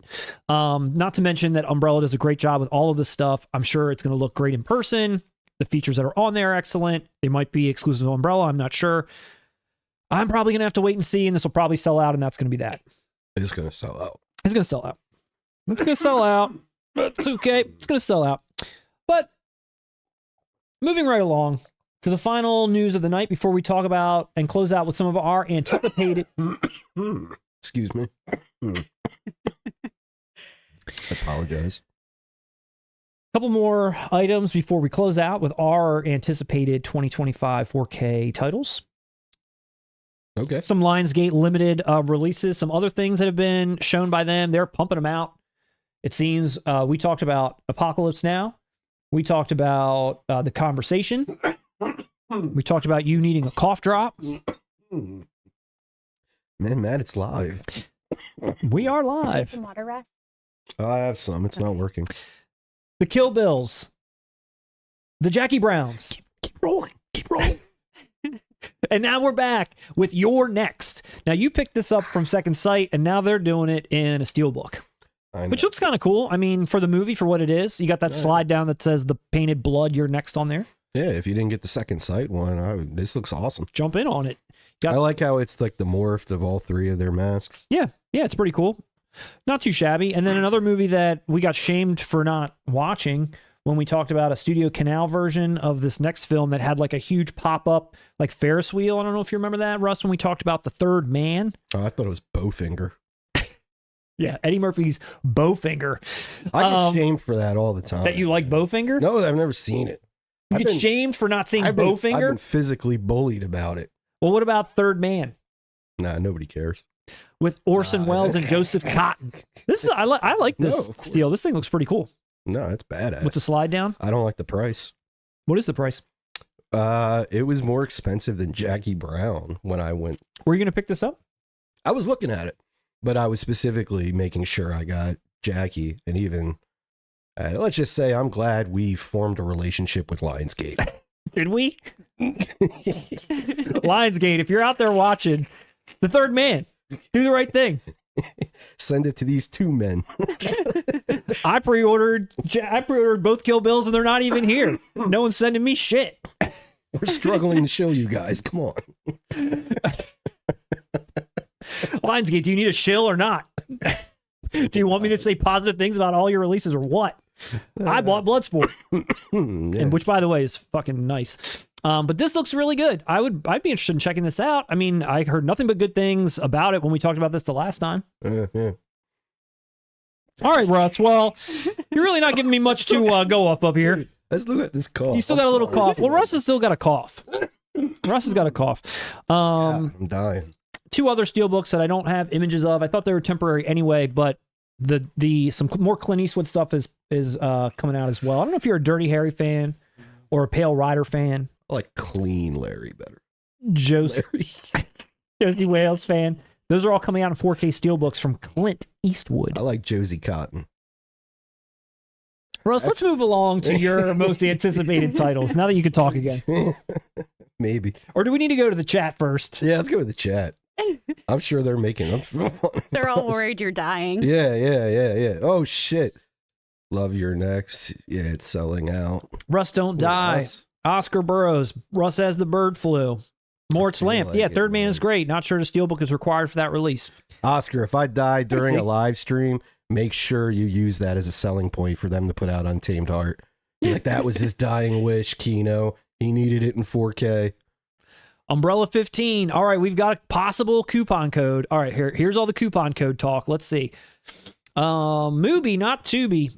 Maybe when you become the 40K king, says Moritz Lamp. Oscar Burroughs Wrangle. Kings 114 to get 1% off. Actually, not a bad deal. I mean, I'll take it. It's something. It's better than nothing. Mozart's Ghost says the code should be hooah.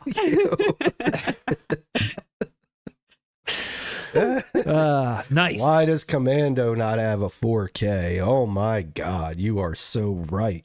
Day one, Matt. We Day need it. one for you. We need that. Day one for you. Sure. Commando 4K. Yes. Oh man, I will carry a tree to the store. I will carry a tree like this to a Walmart to pick that motherfucker up in person. Who would put that out? Well, Commando? Put that on your wish list for 2025. Yeah, and I'll predict what label. I'll tell you, that might be on our next segment, and I'll predict what label is appropriate for Commando. All right, we're getting a lot of Umbrella 15s. Sean Taylor says Serial at Midnight has a one-time Umbrella code. Serial at Midnight's got a coupon code. What's he got that we don't got, except for like 10 times the amount of audience members or something? Talent, looks. Is he good looking? Probably. Better than us. He's got the code. We don't have the code. Is Serial at Midnight? You don't see him. Am No, I you right? see him. Oh, you do? Yeah. Oh, my He seems very nice.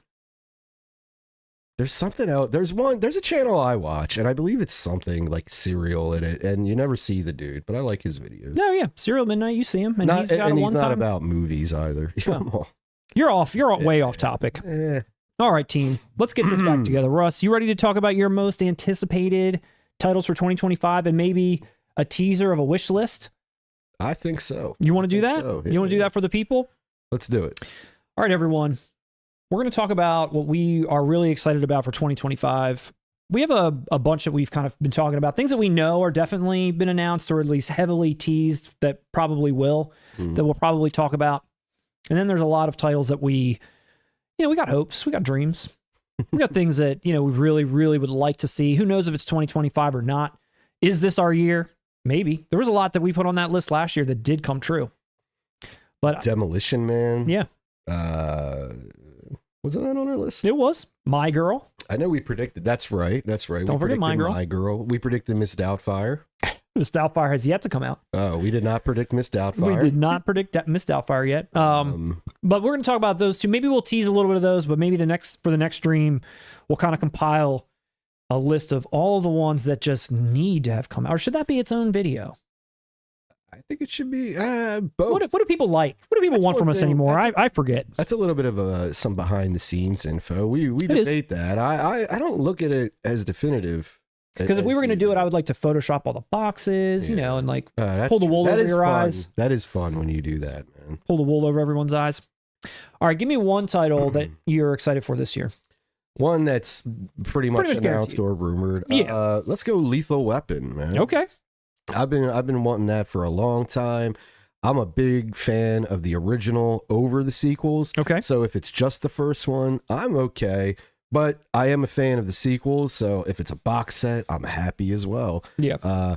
That franchise is arguably the strongest action franchise of them all. Okay. I dare someone to say, pick a better franchise than Lethal Weapon. Mm-hmm. All right. But it's long overdue, man. It is. And the original is such a classic. I grew up on it. It's going to look incredible.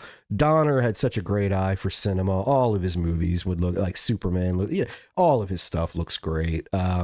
Excited, man. I can't wait. This is one of those franchises where I've seen 2 and 3, but not 1. Well, 2 is more like 1. 3 is where it went comedic, pretty much. And then 4's got Jet Li. Yeah. So that's just and you know what's funny? I didn't see 4 when it came out. I watched 4 in recent years. Yeah. Dude, it was surprisingly good. I don't know if it's because I'm that far removed from it, but like in time wise, it was strong. What do you think about what do you think about that comment before it goes away?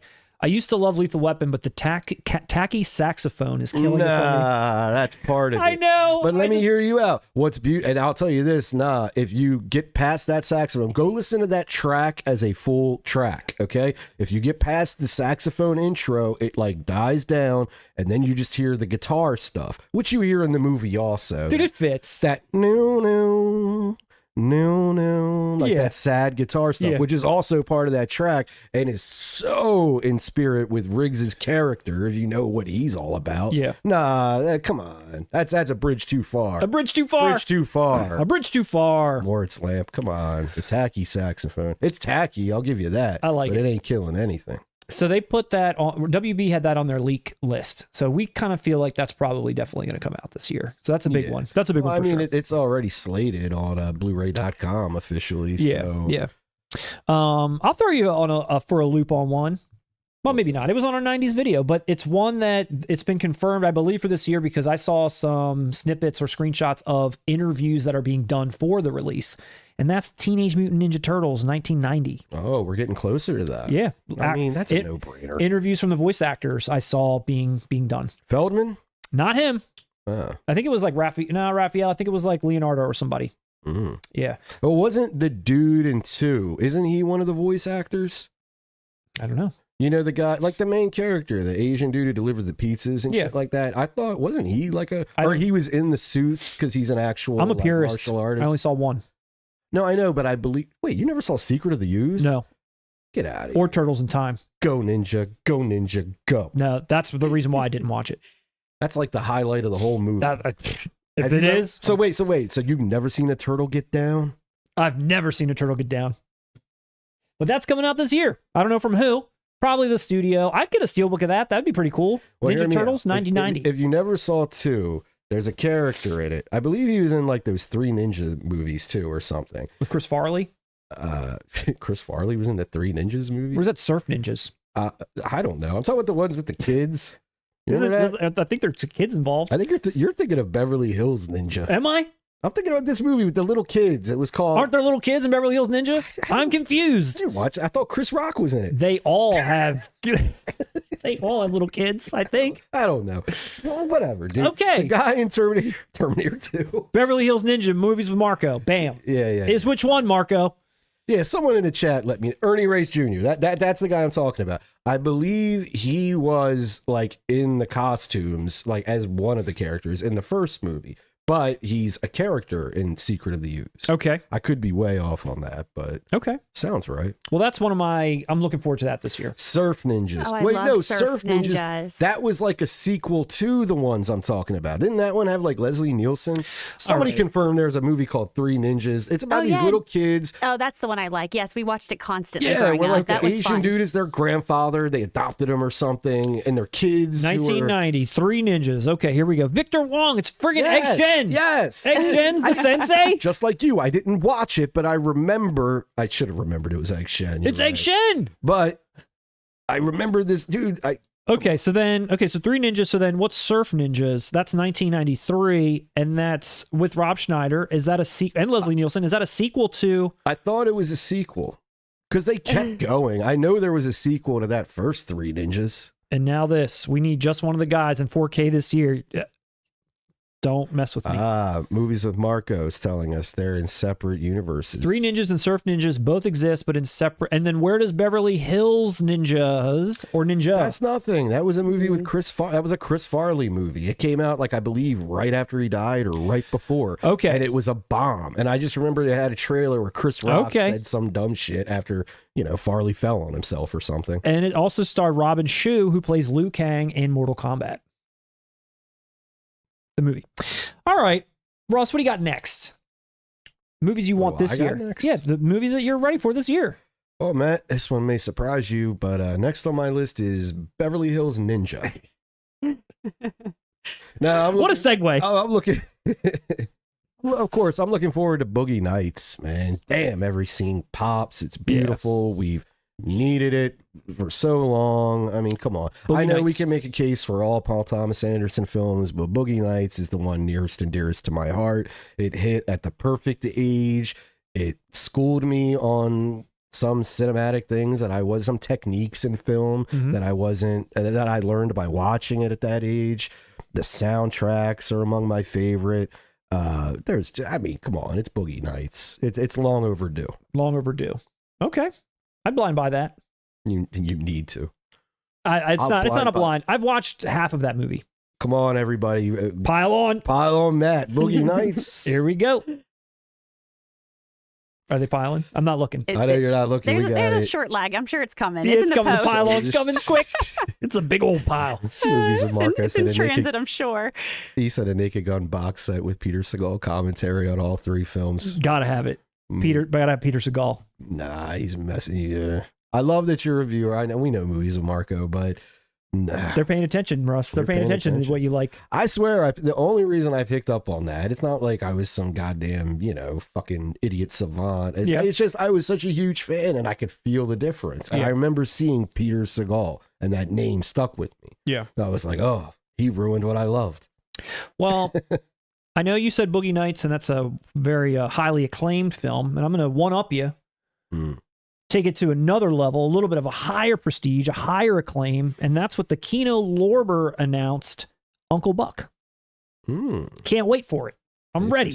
We talked about that like 3 years ago when Kino does their little thing when they're like, hey, we got Uncle Buck coming out one day. It's like, oh, cool. And then they wait 3 years to finally show it. It's coming.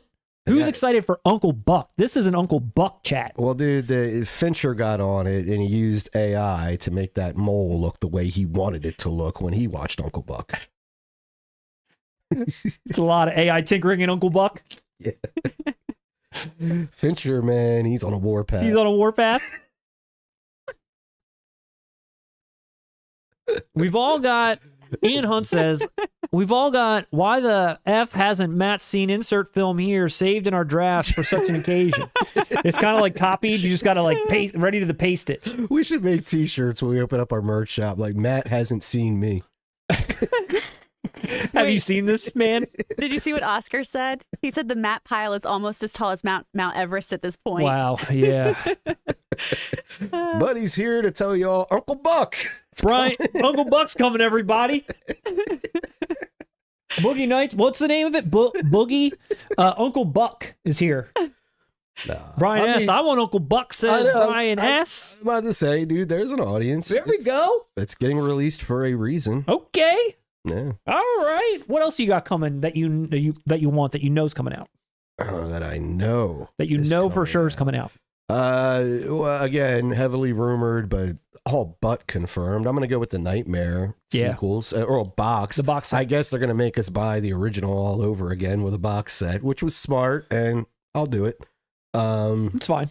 Yeah, but yeah, I'm expecting that strictly for the transfers, strictly for the upgrade in quality. We know we won't get any new features or anything. But I mean, Robert's ready.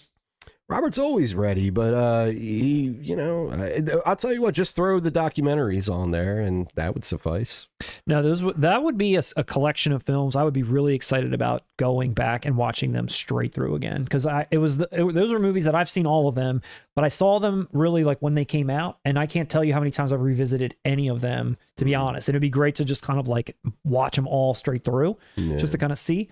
But I used to watch all of them all the time. Probably 3 and 4 I rewatched the most. I really like the 1-2 punch of 3 and 4. Dude, there were some times, I remember this when I was 13, some Sundays I would like put a blanket over my window and just ignore everyone, and I would start 1, 2, 3, 4. I'd end up kind of bouncing in and out, but I would just watch them. Like do a marathon of them, Yeah.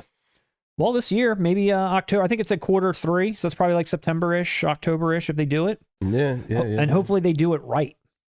Yeah. See, I could see them doing. Do you think they would do like a Steelbook collection and a regular collection? What do you think they do? Like a Rocky kind of a thing? I honestly have no idea. Do we have a 4K set that could serve as a comparison to what maybe? Well, like Rocky, how that came, but also like that Batman collection I've got where it's like a big steel tin, but there's like styrofoam in there and they slide in, I would. Something like that. I would. I'd want a box. Me too, like a nice box though. Yeah. What's WB going to do? What do you think they're going to do?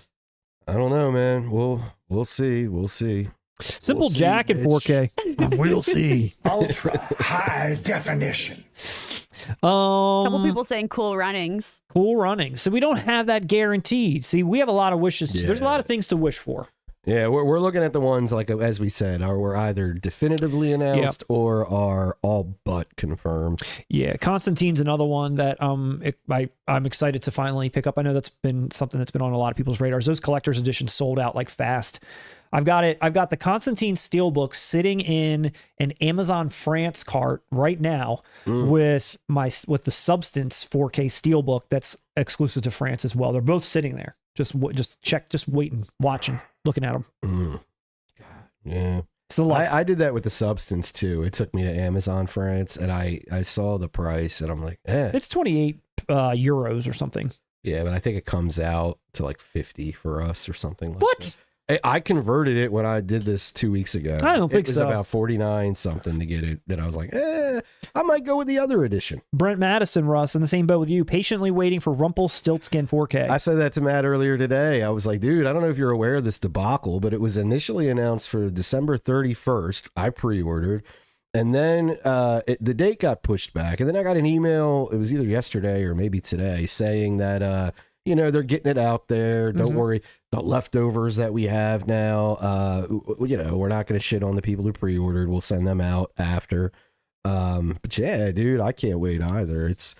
Come on, man. Unfucketh this release. Please. Yeah, so do you want to talk just a few wishes, like personal ones, not the big ones, not the big boys.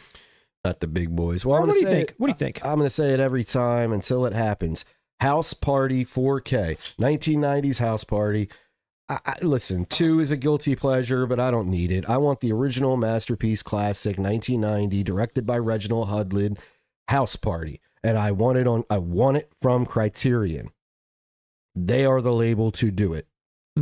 It has been inducted into the National Library of Congress as for preservation of films. It is important. It is up Criterion's alley. Make it happen. Bring back everyone to talk. I see Kid and Play on podcasts all the time talking about it. Tisha Campbell and AJ Johnson are still friends to this day. They'll come back and talk about it. Get everyone. Why wouldn't Martin come back? He's still friends with all of them. Get everyone there. I want a celebration of this classic, monumental, perfect teen film. Amen. Yeah. Amen. And this is who I want. What I want to come out from Criterion. Just one of the guys right here. I don't think you're going to, for me, I would predict Sony Steel. You're probably right. Yeah. Now you have said that you thought this could be a Criterion release. I think it fits it, but not Don't you dare walk it back. I will walk it back. Don't you dare embarrass me. Firstly, I don't remember ever saying You certainly did.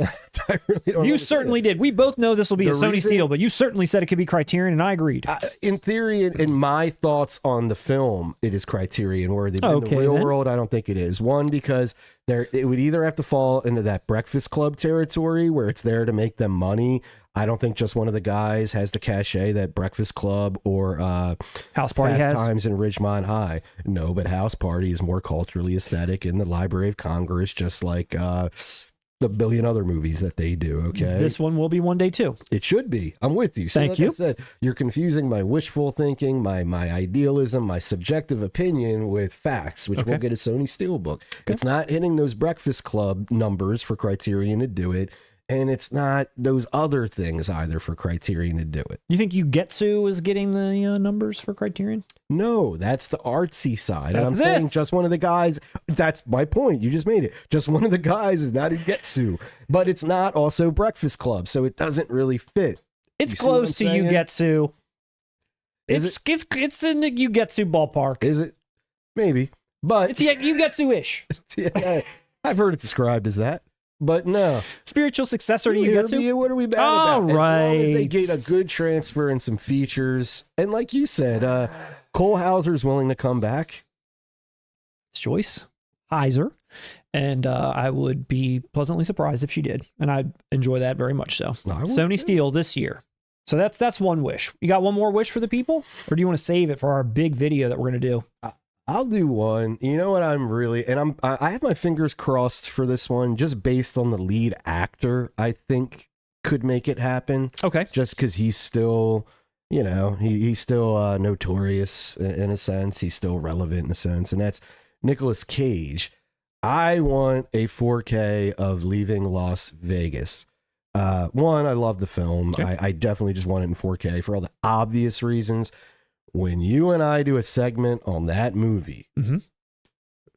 people are going to learn a lot about me. Okay. And it's going to be cathartic because I damn near lived that fucking movie. And I'm looking forward to having a heart-to-heart conversation with my friend who witnessed a lot of it and tying it into the framework of a film. Mhm. I'm looking forward to that. Okay. I'm excited.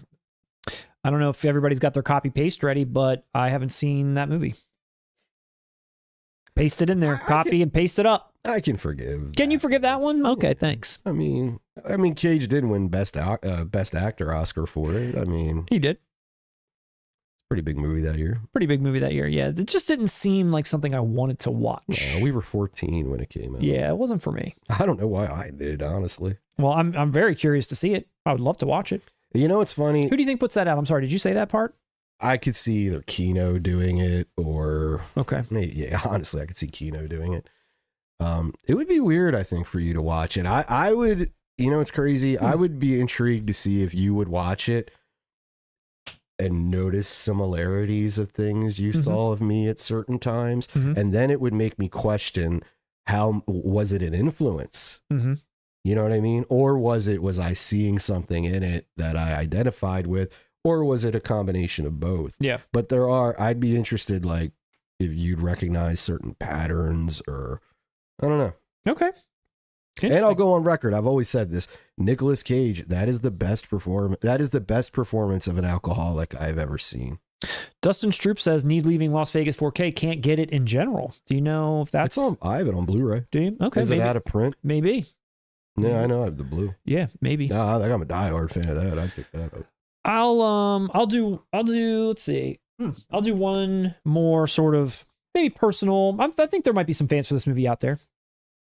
But it's not one that's like a heavy hitter or a big one that everyone's dying for. But I think I'd really enjoy to have this in 4K. And I'll preface it by saying that Park Chan-wook, who has done Old Boy, and Arrow has done a ton of Old Boy releases, different box sets, 4K Steelbook. I would like them to put out a 4K box set of that trilogy, which they have not. They only have Old Boy in 4K. Arrow has. I think Cape Light's got 4Ks of the other ones, but I'd like to get them to put a 4K box set out. That would be great. But that same director, he did a movie that we all in this room love, and that's called The Handmaiden. Oh yeah. And I've got that in Blu-ray here. And this is something that I feel like I could see this being a Criterion type. I could see this being definitely in that realm. I'm not sure if there's any fans for, let me put it up there again. Any fans of The Handmaiden out there? It's a movie that if you have not seen, I would highly recommend if you're a fan of this director. It is a very twisty and turny type of a film. It's very erotic. It's very interesting, very well shot, very well done. No, yeah, I loved that movie. It was awesome. I was not aware of it at all. Was it you or was it Lindsay who showed it? So movie night. So there was a movie that when it came out, I watched it just being a fan of the director's work, and then Lindsay and I watched it, and then Lindsay played it for movie night and claimed it as her own. I know, because it's in my top 10. I swear it's one of my top 10 favorite movies. I credit Lindsay for falling in love with it. That's what I mean. Yeah. I was blown away by it, dude. I thought it was incredible. Yeah, no, it's a great film. Yeah. It's a great film. Let's see. So, yeah, I don't know how many more I want to share. Maybe we hold on to the rest. We need more Kevin Dunn in 4K, that's for sure. We definitely do. I mean, the format was made for him. I was going to say, what is everybody else out there? Let me scroll up. Let's see what everybody else is out there saying. What you know do they what need? I saw that I think, you know what, Matt, we should do? This is a good idea for a segment. Let us know in real time if it's not. Someone just listed they want more concert films in 4K. Oh. And that would be cool if we made a list. There's a few I would love to see in 4K. Or just, and we talked about this too, or just a company putting out the music video catalog of important artists like they did with Beastie Boys. Criterion did. There are so many artists that have great music video catalogs that would be awesome to have in 4K or even Blu-ray all in one place. Yeah. Or that. Or yeah. Whatever, Russ. Yeah, You're like, yeah, or that idea. Well, honestly, But back to this I was one. trying to think who. Beyond, like, I get the Beastie Boys got one. Who would be some other artists that, like, they're, Tom Petty? I'm trying to think, like, Maybe. artists whose music videos were very, they hit. Important. Yeah. I don't know. I guess Tom Petty. Michael Jackson. Michael Jackson would be. No, oh my God, put that on my list. I want the making of Thriller in 4K or Blu-ray or some official release. I had that VHS as a kid. I used to watch that all the time, dude. Like, remember that? Yeah. It was like a 20, 30-minute thing. Yeah, it was cool. It was awesome because you got to watch Landis do his thing. Come on, it's Thriller. It's fantastic. I want that. I Was want that an a official release VH1 of or that. MTV show when it came out? That special. It was on MTV. Was it on MTV? Yeah. Can't remember if it's VH1. That was so good. Yeah. Well, yeah, I mean, it was in the. Oh yeah, was VH1 around in the 80s? Yeah. It wasn't when Thriller came out. Not sure. VH1 wasn't around when MTV started in what, 81? Let's see what Thriller's 82. VH1 couldn't have came out a year. They're 79. No one knew about them. Yeah, I know. Like, that couldn't be right. VH1. When did VH1 I remember start? watching like a Madonna special where it was like her 40th birthday, and that was on VH1. I was like super young. So I feel like it was around a long 1985. If it was Madonna's 85? 40th birthday, you were super young. 85. 85 VH1 started. All right. Yeah. Yeah. It was owned by the same people that owned MTV. Just like the first making the video. VH1 was originally conceived to build upon the success of MTV by playing music videos targeting a slightly older demographic, focusing on the lighter, softer side of popular music. What a winning strategy. Yeah, everyone freaking hated it, especially when music videos were like slapping hard. Like back then, they're like, let's like neuter it a little bit. Yeah, let's put on some Peter Cetera. Yeah. Like, let's get that John Cicada mix in there. Or he's on a rock with his like shirts ripped open and like waves are slapping. Let's play I'd Do Anything for What is Love the name on a of that loop song? for 24 hours straight. No, but you know what's even funnier? Just another day without you. Wait. That's that song, right? I don't know that. Dude, I would have turned that off immediately. That's John Cicada, isn't it? Isn't it? I just remember it was like a yellowish music video. He's in the desert Just or something. another day without They're all kind of the I same. would turn that shit off immediately, man. Am I wrong? I wasn't checking it out. But I'll say this. Yeah. Let's be clear. That was a nice segue. What about you? Oh, no. What a bonehead strategy. Let's appeal to older people. Yeah. But then it took them 20 years to realize, no, instead, let's go after the ratchet. And like now it's like all this fucking, what are they? Lindsay, you tell me. What is VH1 I don't even watch TV. I don't even know VH1's still on. They did Don't they do the Real Housewives, pop-up like the video. hip hop housewives? Don't they do that? I don't know. I guess the last thing I think I watched on VH1 with Matt was Rock of Love. Wow, my point which we exactly. love. There we go. Yeah. But I yeah, haven't seen flavor of anything love. since. Yeah. That's what I'm talking about. But they like, did pop-up video. Do you remember how good that show was? Pop-up video was great. That was like It was such alright. a good show. I liked learning about things that were going on in the video. Like when Jesus Jones would come on. Right here, right now. learn about It'd be like a little bubble would come up. Blub, blub, blub. Pop-up video. So that's the kind of music they would put on, like Jesus Jones. Dude, that song was Actually, banging. I remember Jesus Jones on MTV. I remember being 8 at night because it was making like the top 100 countdown of that year. Kirk Redgate wants to know if you watched with Nail and I. I did not. I would have bragged about it, Kirk. I promise you. I'm kidding on. I haven't been able to watch much lately. It's been, God, but The Rock on 4K. See a lot of Rock. Let's see, House of the Flying the Daggers. actor or the Michael Bay film. Amelie in 4K would look awesome. Sony just put that out in a steelbook on Blu-ray. Like not even that long ago. That was dumb. That would look great. in Dan 4K. Joker, Making of Thriller is great. Tool Tool. music videos. Good Yes. example. Yes, yeah. And I'm not even a Tool fan like that, but yes, good example of music videos that would look awesome. Yeah. Alex Zorba giving me a high five on the other side. Park Chan-wook is amazing. Matt Right On Brother on the trilogy and The Handmaiden. We need all those in 4K. Let's bring it. Mozart's Ghost got Pieces on his list. Pieces. You know I'm with you 100%. I made a group of people watch Pieces at this movie night we keep referencing, and they didn't get it, man. They didn't get it. It's gone back and They didn't get there's been some revisionist history on its effectiveness. Yeah. It was good. It was good. Hoping we could get Fight Club in 4K, Vampire's Kiss in 4K, Even saying John Cicada, I feel like his name. I feel like I'm saying his last EMF name and pop-up wrong. video. Hold You're on. unbelievable. Dude, the best part in that song, can I tell you the best part in that song is when he gets like full of himself. He's amped up and he's like, oh, no, you're so unbelievable. Oh, like that one part when he adds that, no, you're so unbelievable. It's like, damn, he was feeling that moment. I love that song just for that part. Every time I wait for it, dude. Oh, No, you're so unbelievable. Oh, it's like, God damn. He knew. He's like, ah, this shit is. your question. I don't know the words to that song at all. Asking what it's all about, so listen to my replies. You're so unbelievable. Oh, No, you're so unbelievable. Oh, and then What? towards the end, he's feeling it. I love that. That's life. That's just a celebration of, God, I love art. what does this stream become? What time is it even?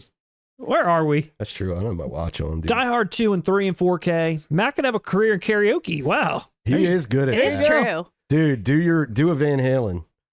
Dude, For years, Jump. whenever I'd be at like some get together. No, hear me out. Whenever we be at like some get together or like some shit, and Matt gets he starts to get a little lit. I'll never forget this one time. What was it? Panama, I think, came on. Probably. Yeah, and he was like, I'm gonna lose my shit, and he kept like singing. I'm gonna lose my shit. It was some Van Halen song, dude, and you were like, I do like It was Panama a good. lot.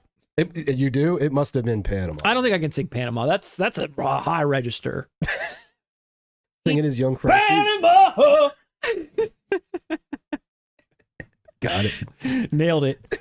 Panama. Ho, ho, ho, ho, ho. Not bad. Not too bad to close out the stream with a little Panama. A little Panama for that ass on the stream. Ugh. Well, there's a lot of good titles in the chat that people are asking for. A lot of Michael Jackson. People agree with you on that Michael Jackson shit. Well, you know why? I think I'm a fan of Michael Jackson, but even if you're not, that was such an awesome thing to watch. You were watching the making of a mini horror movie with John Landis. Yeah. Like even if you don't like, but if you don't like Thriller, yeah, you're an asshole. I'll say that. Comedy albums, Andrew Dice Clay, Sam Kinison. It'd be cool to Comedy see some of that albums. stuff coming out.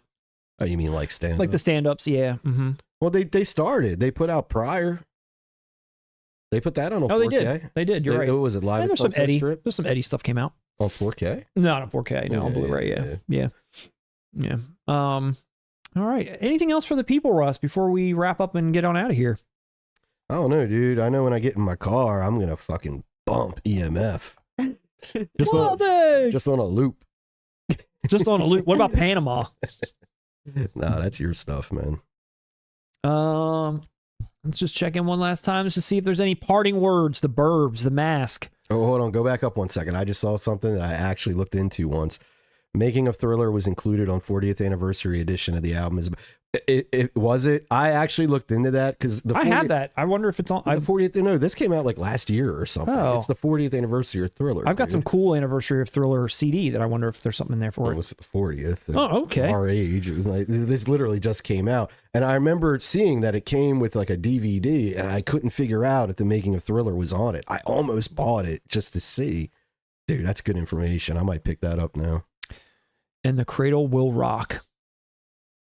Oh, Vincent Doyle has asked a couple times, Russ, did you watch Paris, Texas yet? Same answer. Like I have not. I know it, dude. Between kind of doing what we do, my work schedule, family life, I haven't got a chance to sit down in the past 2 weeks and watch any movie, to be honest. But I promise, Paris, Texas with Nail and I, and I'm going to attempt Dune, the new one. Yeah. Those are my next three in order. Paris, Texas with Nail and I, Dune. Those are my next three watches. I want to watch Scanners Okay. and Twin Peaks. I want to get The into show. Yeah, I want to start Well, watching what Twin movies? Peaks. Definitely. I mean, all the Scanners talk has definitely got me interested in checking it out. Before You won't be disappointed. It's Yeah. not bad by any stretch. It's just like I said, when I got to it, I expected more. Yeah. You know, I don't know. What are some of the other greats? Like, what else haven't I not seen? Carrie. Citizen Kane, Gone with the Wind. All the quintessential films. I didn't see Gone with the Wind until like a year ago. Boogie Nights, Nightmare on Elm Street. What else do I need to watch? I'm just kidding now. Boogie Nights. I mean, Carrie. We're due to watch Carrie. yeah.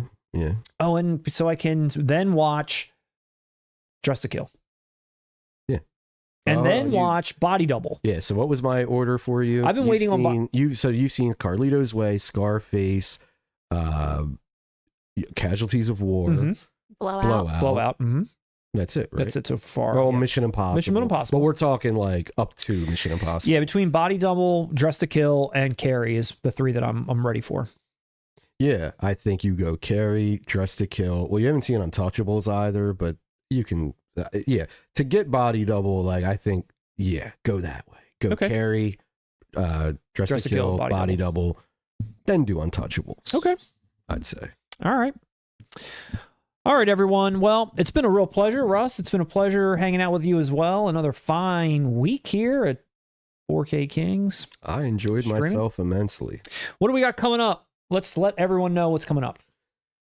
Ooh, we got some shorts coming up. I know we mentioned that last time. We had a snafu. Little snafu. We did. The editing software I use apparently was owned by the same company that owned TikTok. Because I went to go in there and I got this message like, sorry, asshole. You can't have this in America. I was like, oh, damn, Matt, we got a problem here. Shorts are off. No, the shorts are done before they start. Shorts are off. Grand opening, grand closing. But but then obviously TikTok went live. I didn't get a message saying, thank you, President Trump. Yeah. It didn't give me that. For giving but me CapCut back. It didn't get This free editing software online. Thank you. Trump didn't take credit for that shit. It's like no one cares about that. But it was up and running last time I checked. All right. Like I said, even little stuff like that, I know it sounds stupid, but like it does get in the way of like watching movies sometimes. Yeah. You know what I mean? Like, Yeah. I set aside to do it. Trust me, I doubt these movies will let me down. But Well, we got shorts. We got a 7 review coming. yes. We will hopefully have a Kill Bill review, N2, and maybe a combination review for those in the next week or so as well. As soon as I finally get mine in the mail, as soon as Amazon ships them, and those will be the last releases I get from Amazon. Hear me. Mark my words. All right. And I was going to say, and then after that, Matt, we shoot those 3 Kill Bill reviews. We're going to do a Tarantino box set review where we're going to combine Reservoir Dogs, but just for you. All of our reviews that we've done, we'll make a Yeah. box set review That'd section. be nice. And let's see what else. We'll be live streaming next 2 Wednesdays from now. Mm-hmm. We'll be back. And we'll be anything else we got coming up? Anything else brewing? Anything else brewing for the people, Russ? Any other? I'd like to see the Michelle Trachtenberg masterpiece Ice Princess on 4K. Never heard of that. Oh, it's great. Ice Princess? I don't know, man. We're done. We're done here. Lindsay, the producer, thank you for running the boards in there, It was for fun. keeping us on track. Always a good time. Yes. Thank you, everybody. We will see everyone very soon.